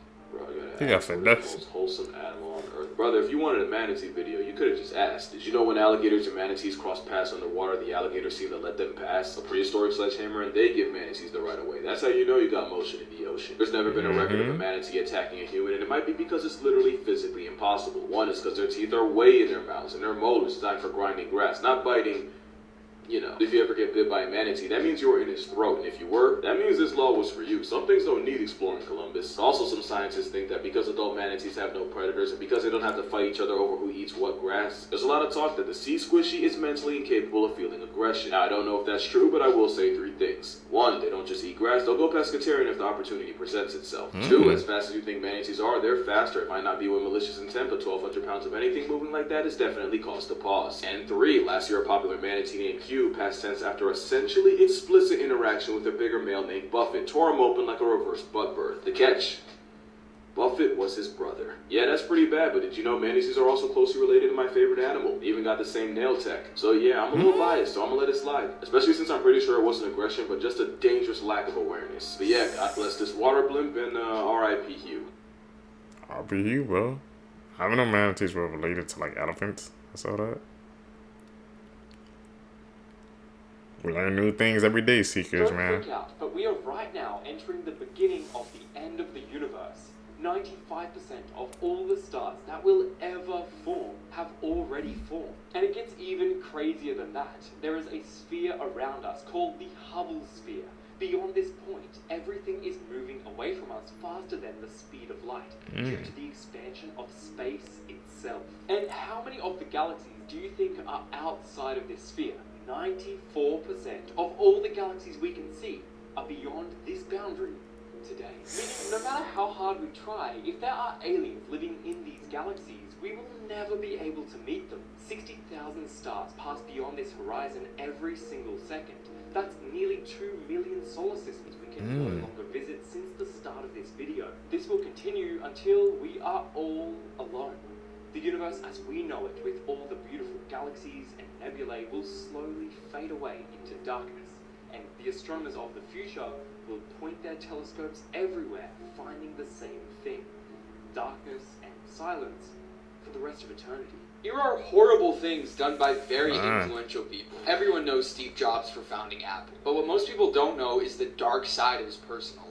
He had an on and off relationship with a woman named Kristen Brennan, and this led to a messy pregnancy and a years-long paternity battle. Steve Jobs refused to help Brennan and their child financially, and she had to go on welfare. Now, eventually, he did help his daughter, but only because Brennan came forward about his behavior in an interview with Time magazine in 1982. Before becoming a popular kids book author, Theodore Seuss Geisel, aka Dr. Seuss, served in the animation department of the United States Army during World War II. He wrote training and propaganda films, and designed posters to get people signed up to join the army. But a lot of his work at the time made the Japanese look really horrible, and this carried on into his earlier books. And Mother Teresa helped provide healthcare to the sick and the poor, but her actions behind the scenes were questionable, to say the least. It's been reported that her care involved these people allegedly going through a forced conversion to Catholicism, which involved children being baptized without their parents' consent. She also allegedly hid the actions of priests who were behaving inappropriately around children, and used charity funds for her own medical care. Yeah, this is not what Jesus would do.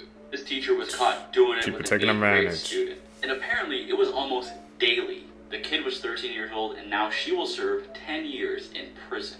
This happened in Texas. The teacher behind me, her name is Alexandria Vera. She's 25 years old, and this 13-year-old got her pregnant. She stated the relationship happened in the Instagram DMs, and his family apparently approved of this relationship. The judge and the school district said that they want their teachers to teach students, not put their hands all over their students. She was originally going to get 30 years in prison, but the judge said, I don't think she's that bad, and gave her 10 years. Apparently this relationship blossomed in 2015 around summertime. The boy kept advancing, she kept denying, but eventually she gave in apparently. Prosecutors said, based on evidence, they did it daily for 9 months straight. And apparently during the entire ordeal, to get away with this, she told her neighbors that the boy was her brother. And now it gets even weirder. She even moved his father in with her so she could pretend she was dating the father when in reality she was the kid. This was kind of a mask. She was also paying for the family's groceries and phone bill. This kid literally had a sugar mama. Now Alexandria Vera has a 6-year-old daughter that even called the 13-year-old kid her dad. What an interesting case. Let me know your thoughts in the comment section below. If you're from Houston, Texas, did you hear about this case around you guys? As always, these videos are for informational purposes only. Once again, let me know your thoughts in the comment section. I definitely feel like she should have served life for this. She knew exactly what she was doing, but the court system was pretty lenient on her. I may get caught right away. Basically, if I get caught, I'm just going to shoot myself. So, I mean, I could basically be dead in 2 weeks or 3 weeks. I don't know. There's a chance at this point. The video you just saw was made by murderer Peter Keller, who in 2012 murdered his wife and daughter before taking his own life. Now, in the lead up to murdering his family, Peter actually made a series of disturbing vlogs. He took a handy cam out with him into the woods and showed him preparing for something. He actually was creating an underground bunker stocked with all sorts of supplies like candy and beans. And during these videos, he talks to the camera very candidly, and it's some really disturbing stuff. The videos offer a glimpse into the mind of a killer who's on edge. He didn't know at the time whether or not he could actually follow through with murdering his wife and daughter, but unfortunately, he did.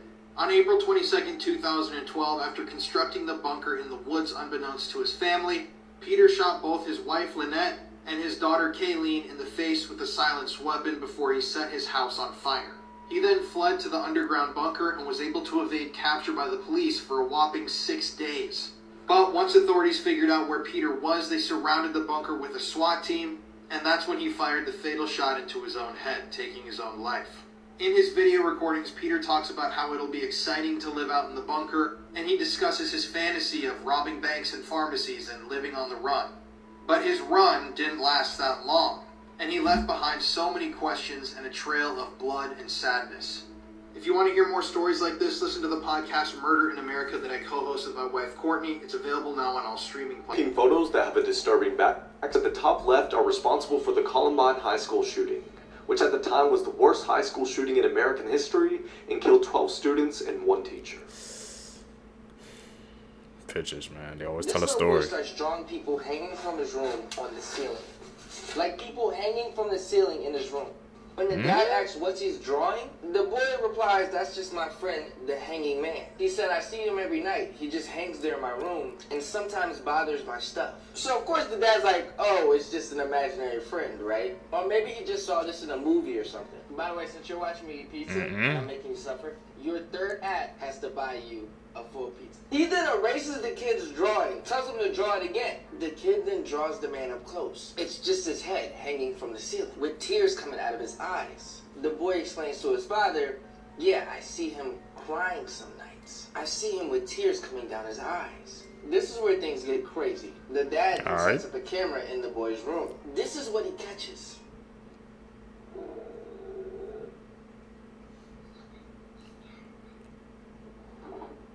What the?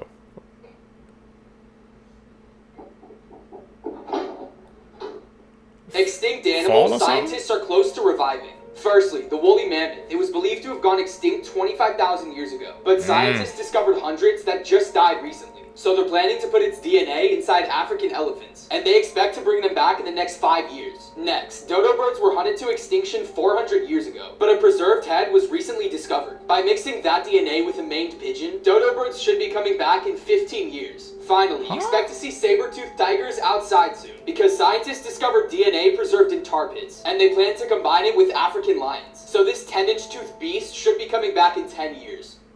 Nah, that's throwing off the ecosystem. Here is the creepiest place on Earth. The island of dead dolls is located on the canals of Mexico City. It has widely been deemed one of the most haunted places on Earth. Why? 1,500 dolls hung on trees. The story goes a Mexican man was traveling on the canals when he found a dead girl next to the banks of a river. The man found a doll next to her and pinned it on a tree out of respect for the little girl. When he got home, he heard voices of spirits beckoning him to come back to the island with more dolls. The man then spent the rest of his life, 50 years, bringing 1,500 dolls to the island. The man died in 2001, but he left behind an island that's visited by thousands of tourists each year. So what do you think? Would you go to this island? See, should I go to the island of dolls, man? It sounds like some very dark energy over there, so that's somewhere, a place I will be avoiding, man. Try to pay your sex, man, but you start hearing voices, turn to something else. We'll not be going there. Strangest jobs that actually exist. First is a professional mourner. It's a tradition in Southeast Asia that a loud funeral will assist the dead as they travel to the afterlife. So professional mourners are hired to cry and weep loudly throughout the service. Next is a dog food taster, and they're used to ensure that the food that's prepared for dogs is of high quality and taste. And they work with all types of dog foods and treats, and on average they make about $40,000 a year. Next is a professional screamer, and most of the screams you hear in movies are done by professional screamers, so actors and actresses don't hurt their vocal cords. There are many different types of screams they have, like a quick scare to a blood-curdling scream, and they make an average of $64,000 per year. Next is a professional snuggler. Professional snugglers offer comfort to people who feel lonely, depressed, have medical problems, or have suffered severe trauma. They have a wide variety of cuddling styles for different people and their needs, and they get paid anywhere from $20 to $40 per hour. 5 dead. We see that before on YouTube. Part 2. Kangaroos are responsible for 90% of animal-related car accidents, making them the deer of down under. Difference is, deer aren't built like somebody that'll put you in the ER and make love to your wife after. Number 4 is the most lethal thing with feathers, the cassowary. Because those daggers can tear flesh, open arteries, and slice your intestines out with one maliciously placed kick. If they weren't shy, it would get bad.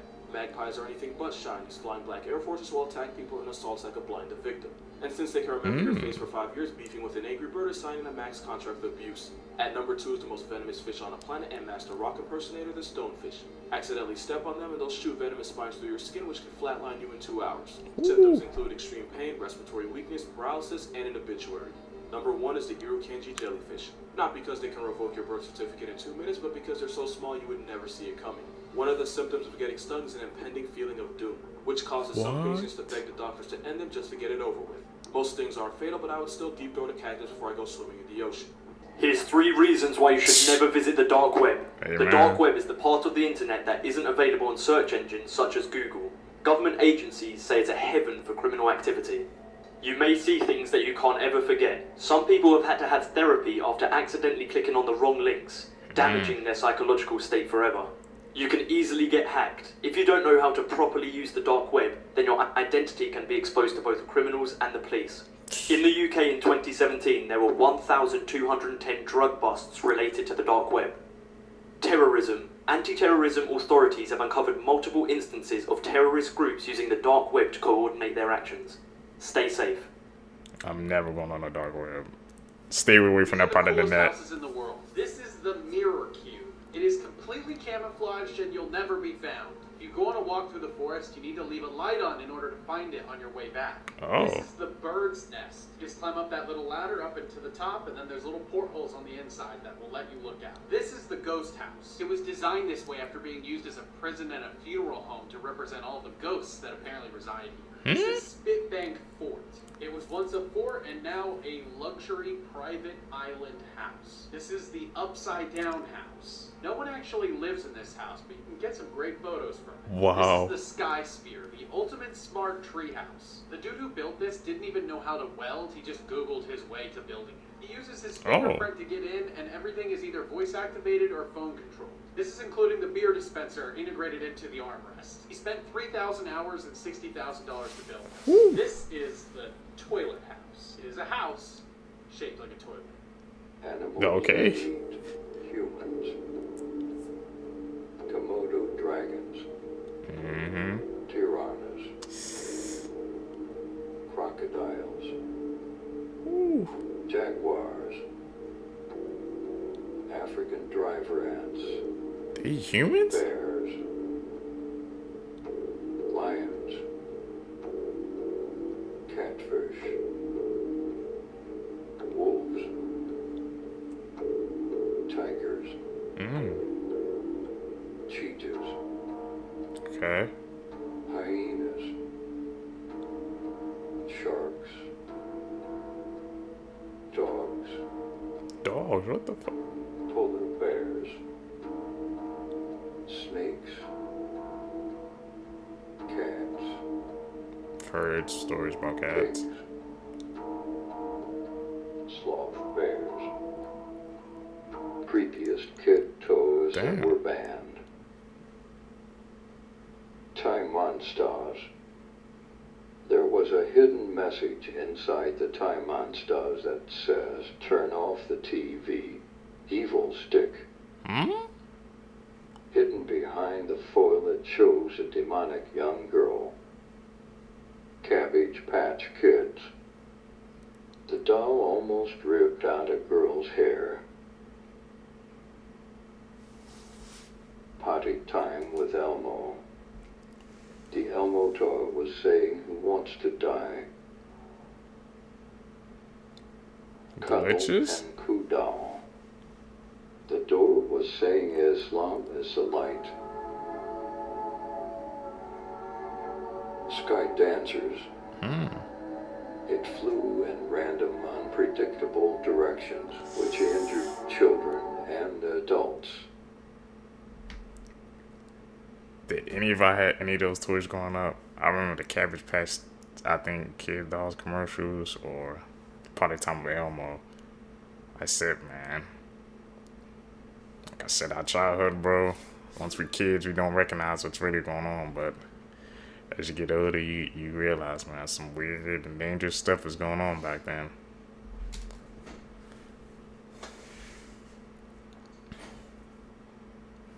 This lady is a real-life human devil. This 93-year-old woman from China actually has a horn growing out of her head. Everyone in her village fears and outcasts her. But with all the attention she's been getting, she's actually able to make a living out of it. She's tried cutting it off multiple times, but nothing has worked. And now there's a second horn growing out of her head. Okay, what the hell is that? The horn woman or lady? Why do guys never block their exes? Facts about exes you've never been told. The last one will surprise you. After a breakup, Guys generally take longer to move on compared to girls. If your ex comes back sometime after your separation, it's because he hasn't found anyone better. Now, TikTok knows who you're going to fall in love with, and it's the second person you see when you click on share, then on the plus button. It's strange because when you were together, he didn't block his exes, but as soon as you break up, he blocks you instantly. If your ex texts you, it's not because he misses you. It's to see if he can still manipulate you. Comment, "Why do I?" and let your keyboard complete the sentence with suggestions. If your ex sees another girl shortly after you broke up, then he never really loved you. If you subscribe to me, my profile picture will turn black. Before this last fact, don't forget to subscribe and like the video to learn something new every day. 80% of people continue to spy on their ex after the breakup. Terrifying things found in abandoned places. A YouTuber by the name of Urbex Hill was exploring an abandoned school when he soon realizes that he wasn't alone. Just watch this clip and be warned.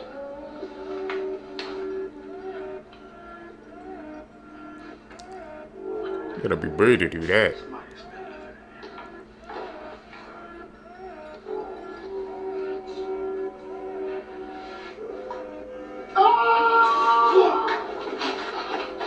There was a man living inside of the abandoned school. What would you do if you stumbled upon a man living inside of an abandoned school? Follow for more videos. Dude, what he did, hit the jets. Disneyland park you're forbidden to go to. This park is called Discovery Island. This is located in the middle of Disney World's Bay Lake, and it's only accessible by boat. The purpose of Discovery Island was to showcase different birds and protect wildlife, and it was housing 500 different endangered species. There was free roaming birds, animal shows, treetop walking, and even had alligator swamps. But the island had to close this park on April 4th, 1999, and now you're not even allowed to get within 50 feet of it. Now there's many reasons why it closed. There was free roaming alligators, which is extremely dangerous, and there was a deadly bacteria found in the park's waters. Telling the stories of TikTokers as if they're true crime cases. This is the tale of Brittany Broski. Brittany was a young woman living out in Texas in 2019 when she created a video that changed everything. This was not a normal video. In the video, she can be seen drinking kombucha with an array of reactions and faces of disgust. Following the fame of the video on Stan Twitter, Brittany was subsequently fired from her job, leading her out to California with an accomplice named Sarah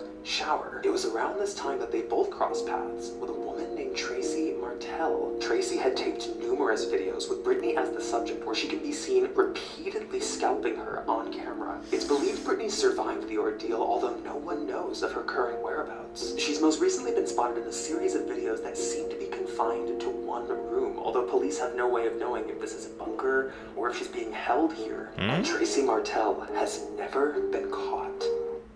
Oh, so she's the one who made that face like.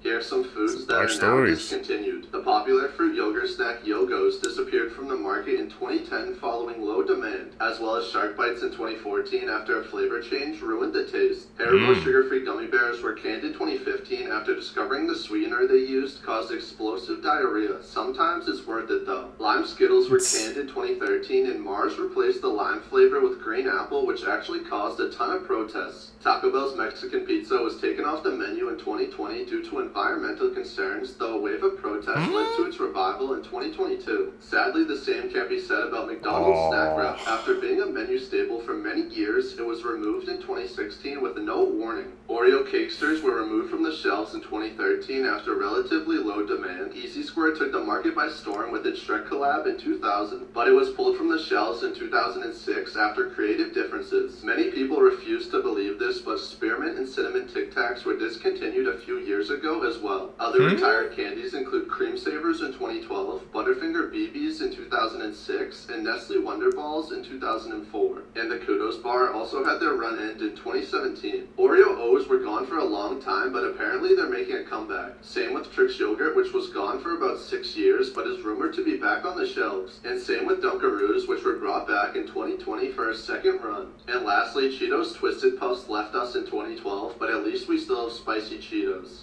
Whatever you do, do not. Half of those foods, man. I remember, especially the Yogos. I remember as a kid. I don't like with the Yogos. You see that, but we don't see that no more. The Twisted Puffs. That's true. You don't see that no more, man. It's kind of interesting, man. Like how you go into stores, but you don't even notice like the things you grow up with, how they just slowly just fade off and off the market. But now, like I said, some of them making a comeback.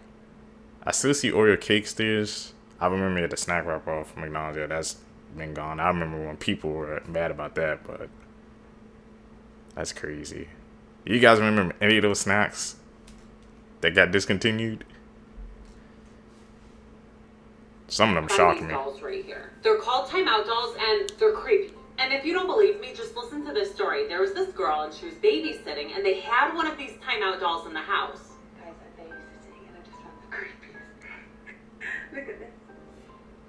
What is that? Oh my god. She was like mimicking what the doll looks like, but then something so scary happened.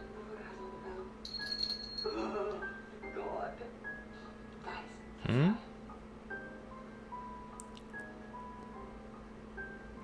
Something was running, and it looked just like the doll. And I think if it wasn't for this mirror, nobody would have seen it, but this girl has not posted since. Definitely saw some moving in the background.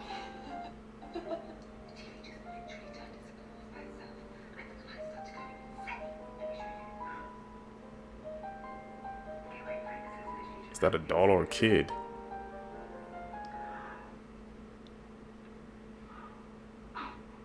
Celebrities that are evil, Part 3.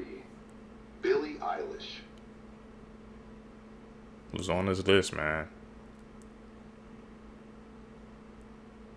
Rihanna.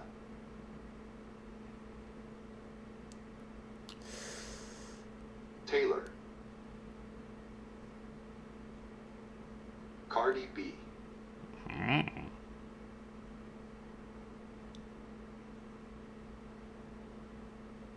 Dua Lipa. What is it with celebrities when they do that sound like this? It's like they're playing it right in front of our face. Zayn Malik. Yeah, that sound has to mean something, man. Gal Gadot. Jad Smith. Britney Spears. Jaden Smith on that thing too? Imagine spending 18 years in prison for something you never did. In 1995, Daniel Villegas was only 18 years old when he was wrongfully convicted of a double homicide. It all happened in 1993 when two teens were walking home from a party when a car came up behind them and shot them and killed both of them. Daniel was brought in for questioning and the detectives threatened to beat him and give him the death penalty if he refused to confess. Keep in mind that Daniel was only 16 years old at the time, so he was easily manipulated. He was also coerced to sign a confession that was prepared by the detectives. After he realized what he'd done, he tried to withdraw his confession, but at that point, it was too late. Daniel was sentenced to life in prison until 2018. This is the moment his case was acquitted and he became a free man at the age of 38. If the defendant will please stand. This is the moment that Villegas will find out if he'll go home with his family or be sent back to prison to serve his life sentence. The state of Texas versus Daniel Villegas. Verdict form B. We, the jury, find the defendant Daniel Villegas not guilty of...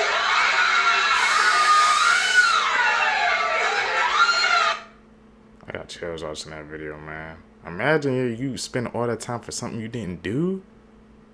Animals you didn't know exist. This is a Venezuelan poodle moth.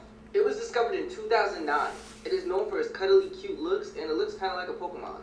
It uses the fur on its body to sense and smell things. Would you keep it as a pet? Speaking of pets, I've been taking care of this little guy during quarantine. If you also want your little cat pet, link is in my bio. They discovered that in 2009? You didn't know, part 42. This is a custom 3-person coffin that was ordered by a couple who lost their infant child. Absolutely distraught with grief, they planned to take their own lives so all 3 could be buried together. Ultimately, they backed out of doing this and never came to pick up the coffin. If you're ever in Houston, you can check it out at the National Museum of Funeral History. Everyone knows Dr. Seuss and his books, but his personal life was pretty grim. While his wife Helen was dying of a rare disorder, he was cheating on her with a woman that was friends with both of them. She was so heartbroken by this that she took her own life, and within just 1 year, he married his mistress. Dr. Seuss? What the That's our childhood. Psychology hacks you need to know.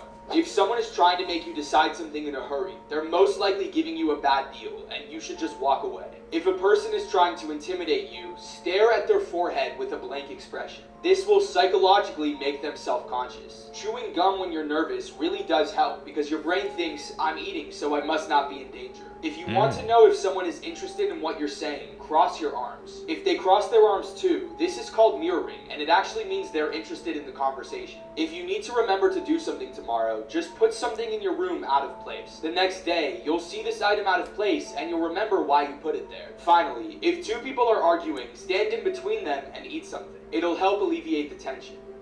Really? It's like useful fat hacks, man. Let's talk about this picture. Captured in 2008 by Daniel Young, this is one of the only pieces of evidence that this encounter actually happened. So Daniel was a custodian at Myrtle Elementary School where he worked the night shift. It's a pretty routine night. He's just listening to music when he's suddenly interrupted by the sound of a woman's laughter. He turned around and was terrified when he saw an unknown woman smiling from behind the corner. This was a locked school on after hours, so clearly she was an adult who broke in, so he tried to snap a picture to identify her and then chases after her. But when he turned the corner, she had already darted out of an emergency exit. Later that night, police are called to a home where they arrived at a tragedy. An unknown woman had broken into a nearby home where she knifed two parents, one who was the principal of this school, so brutally they were unrecognizable. One of the daughters who witnessed this woman before she got away described her as this person. Could this photo be of the same unknown woman? And what her connection is to the school and the principal, we don't know. Are they linked, man? Great case.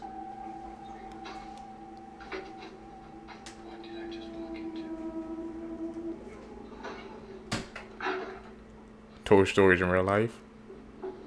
Would you have a robot baby?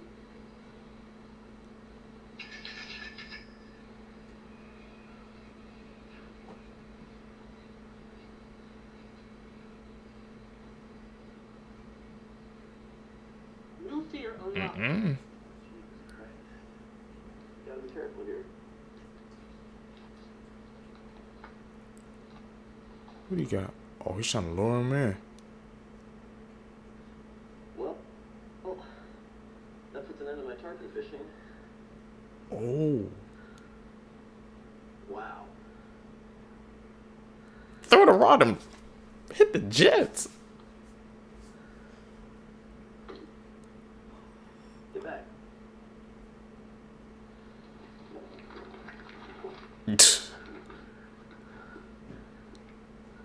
Here are the weirdest and most unbelievable creatures to ever wash up on the beach. Part 2. First, in 2016, a group of fishermen stumbled across this huge 176-pound smelly thing that looked a lot like a rock. At first, they didn't think much of it, but shockingly, it was actually whale vomit, which is used to formulate luxury fragrances. Which means whale vomit can be sold at very high prices. This 176-pound chunk of the stuff was valued at $3 million. Damn. Next, in July of 2018, this creature that looks like a demon was found washed up on the shores of Montauk, New York. Supposedly, the creepy-looking carcass for some reason wasn't available for autopsy as it was carted away by an unknown group of people. Many have speculated it might be the mutant product of experimentation at the controversial Plum Island Animal Disease Center, which is near where the creature was found. What? I'm about to say that looked like, yeah, like a hybrid or something, man. And that's right next to that disease center, and they experimenting, man, trying to make some animals. And in this world today, bro, you never know. Whoa. They're really trying. They just dumped it on, if you can see. Creepy facts I bet you didn't know, part 1. Doctors originally invented the chainsaw for childbirth. 4,400 unidentified bodies are found every single year. There's over 18.6 million vacant homes in the United States. In 1800, dentures were made from the teeth of the deceased. The Devil's Bible is a real thing. It's called the Codex Gigas. Whoa. Dentures made by real teeth in 1800? Using a dead person's teeth? We did some weird things back in the day. To summon a guardian angel who will grant your deepest wishes, first draw this symbol on your hand. Now draw a line and a loop around your wrist like handcuffs. Now make your hand into a fist and dip it in a bowl of water. Now take out your hand and place it over your eyes. Now move your hand and open your eyes, and your guardian angel will appear before you to grant you any wish. But be careful, as some can't handle what they see when they open their eyes. Are you brave enough to try this? Then heart this video and follow my account. Oop, I never do any of those type of rituals or anything. I'm good. What would you do if somebody offered you $3,000 to let your child try out a new playground? They tell you you're not allowed to tell anybody about this beforehand and you can't disclose the location of where I'm taking you. But they give you $1,000 up front and you get the other $2,000 after your child starts playing on the playground.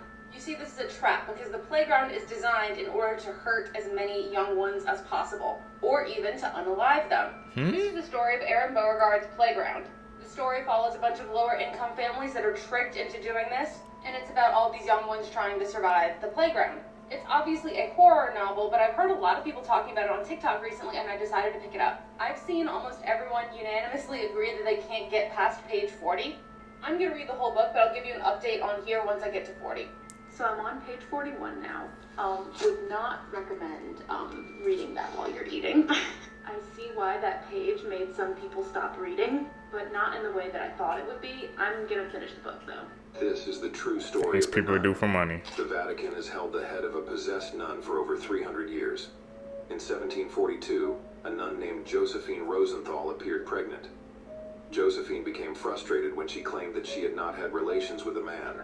As a result of this, tests were performed which determined that she was still a virgin, and it was determined that she was a divine case. Josephine lost her life when she gave birth to a baby girl named Maria Rosenthal. Maria became the object of ridicule by nuns and priests because she was a hermaphrodite, and people perceived her as a demonic being for having such a condition. In view of this, church leaders came up with a plan to take Maria's life at the same age as Jesus at 33 years old, to make her death seem divine. This plan reached Mary's ears, so she decided to take her own life. After that, the priests ordered her head to be removed and embalmed in a box with a cross. After her death, Maria began to give paranormal apparitions in the convent. This is the scariest photo ever taken, and I'll explain why. In 2009, this photo began circulating on the internet.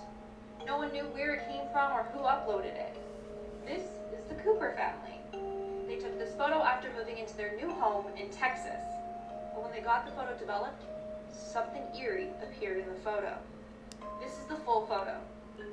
Excuse me, that is straight up a ghost in your photo. What? They got photobombed by a ghost. No, but seriously, they were horrified when they got this photo developed. Clearly, there was no man hanging from the ceiling when they took the photo. It was later found out that one of the previous owners actually hung themselves in this house. So they think that's the previous owner.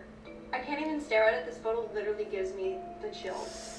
Make sure you guys like and follow for more spooky content. Also, you can follow me on YouTube. Link in bio. Imagine seeing that in a picture.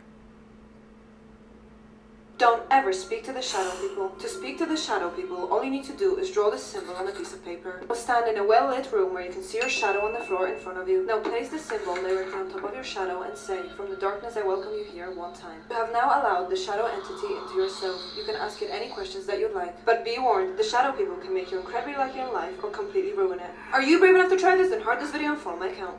No!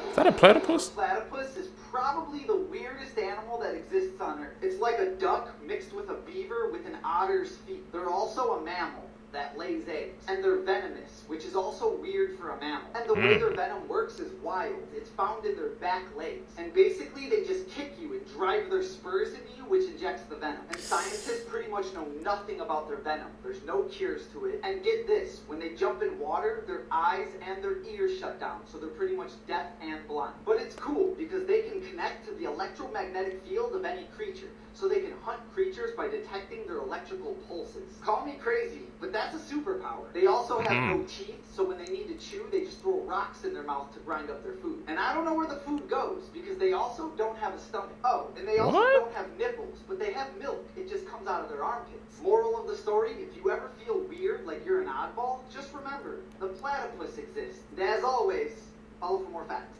Barry the platypus man's weird, bro. What the hell?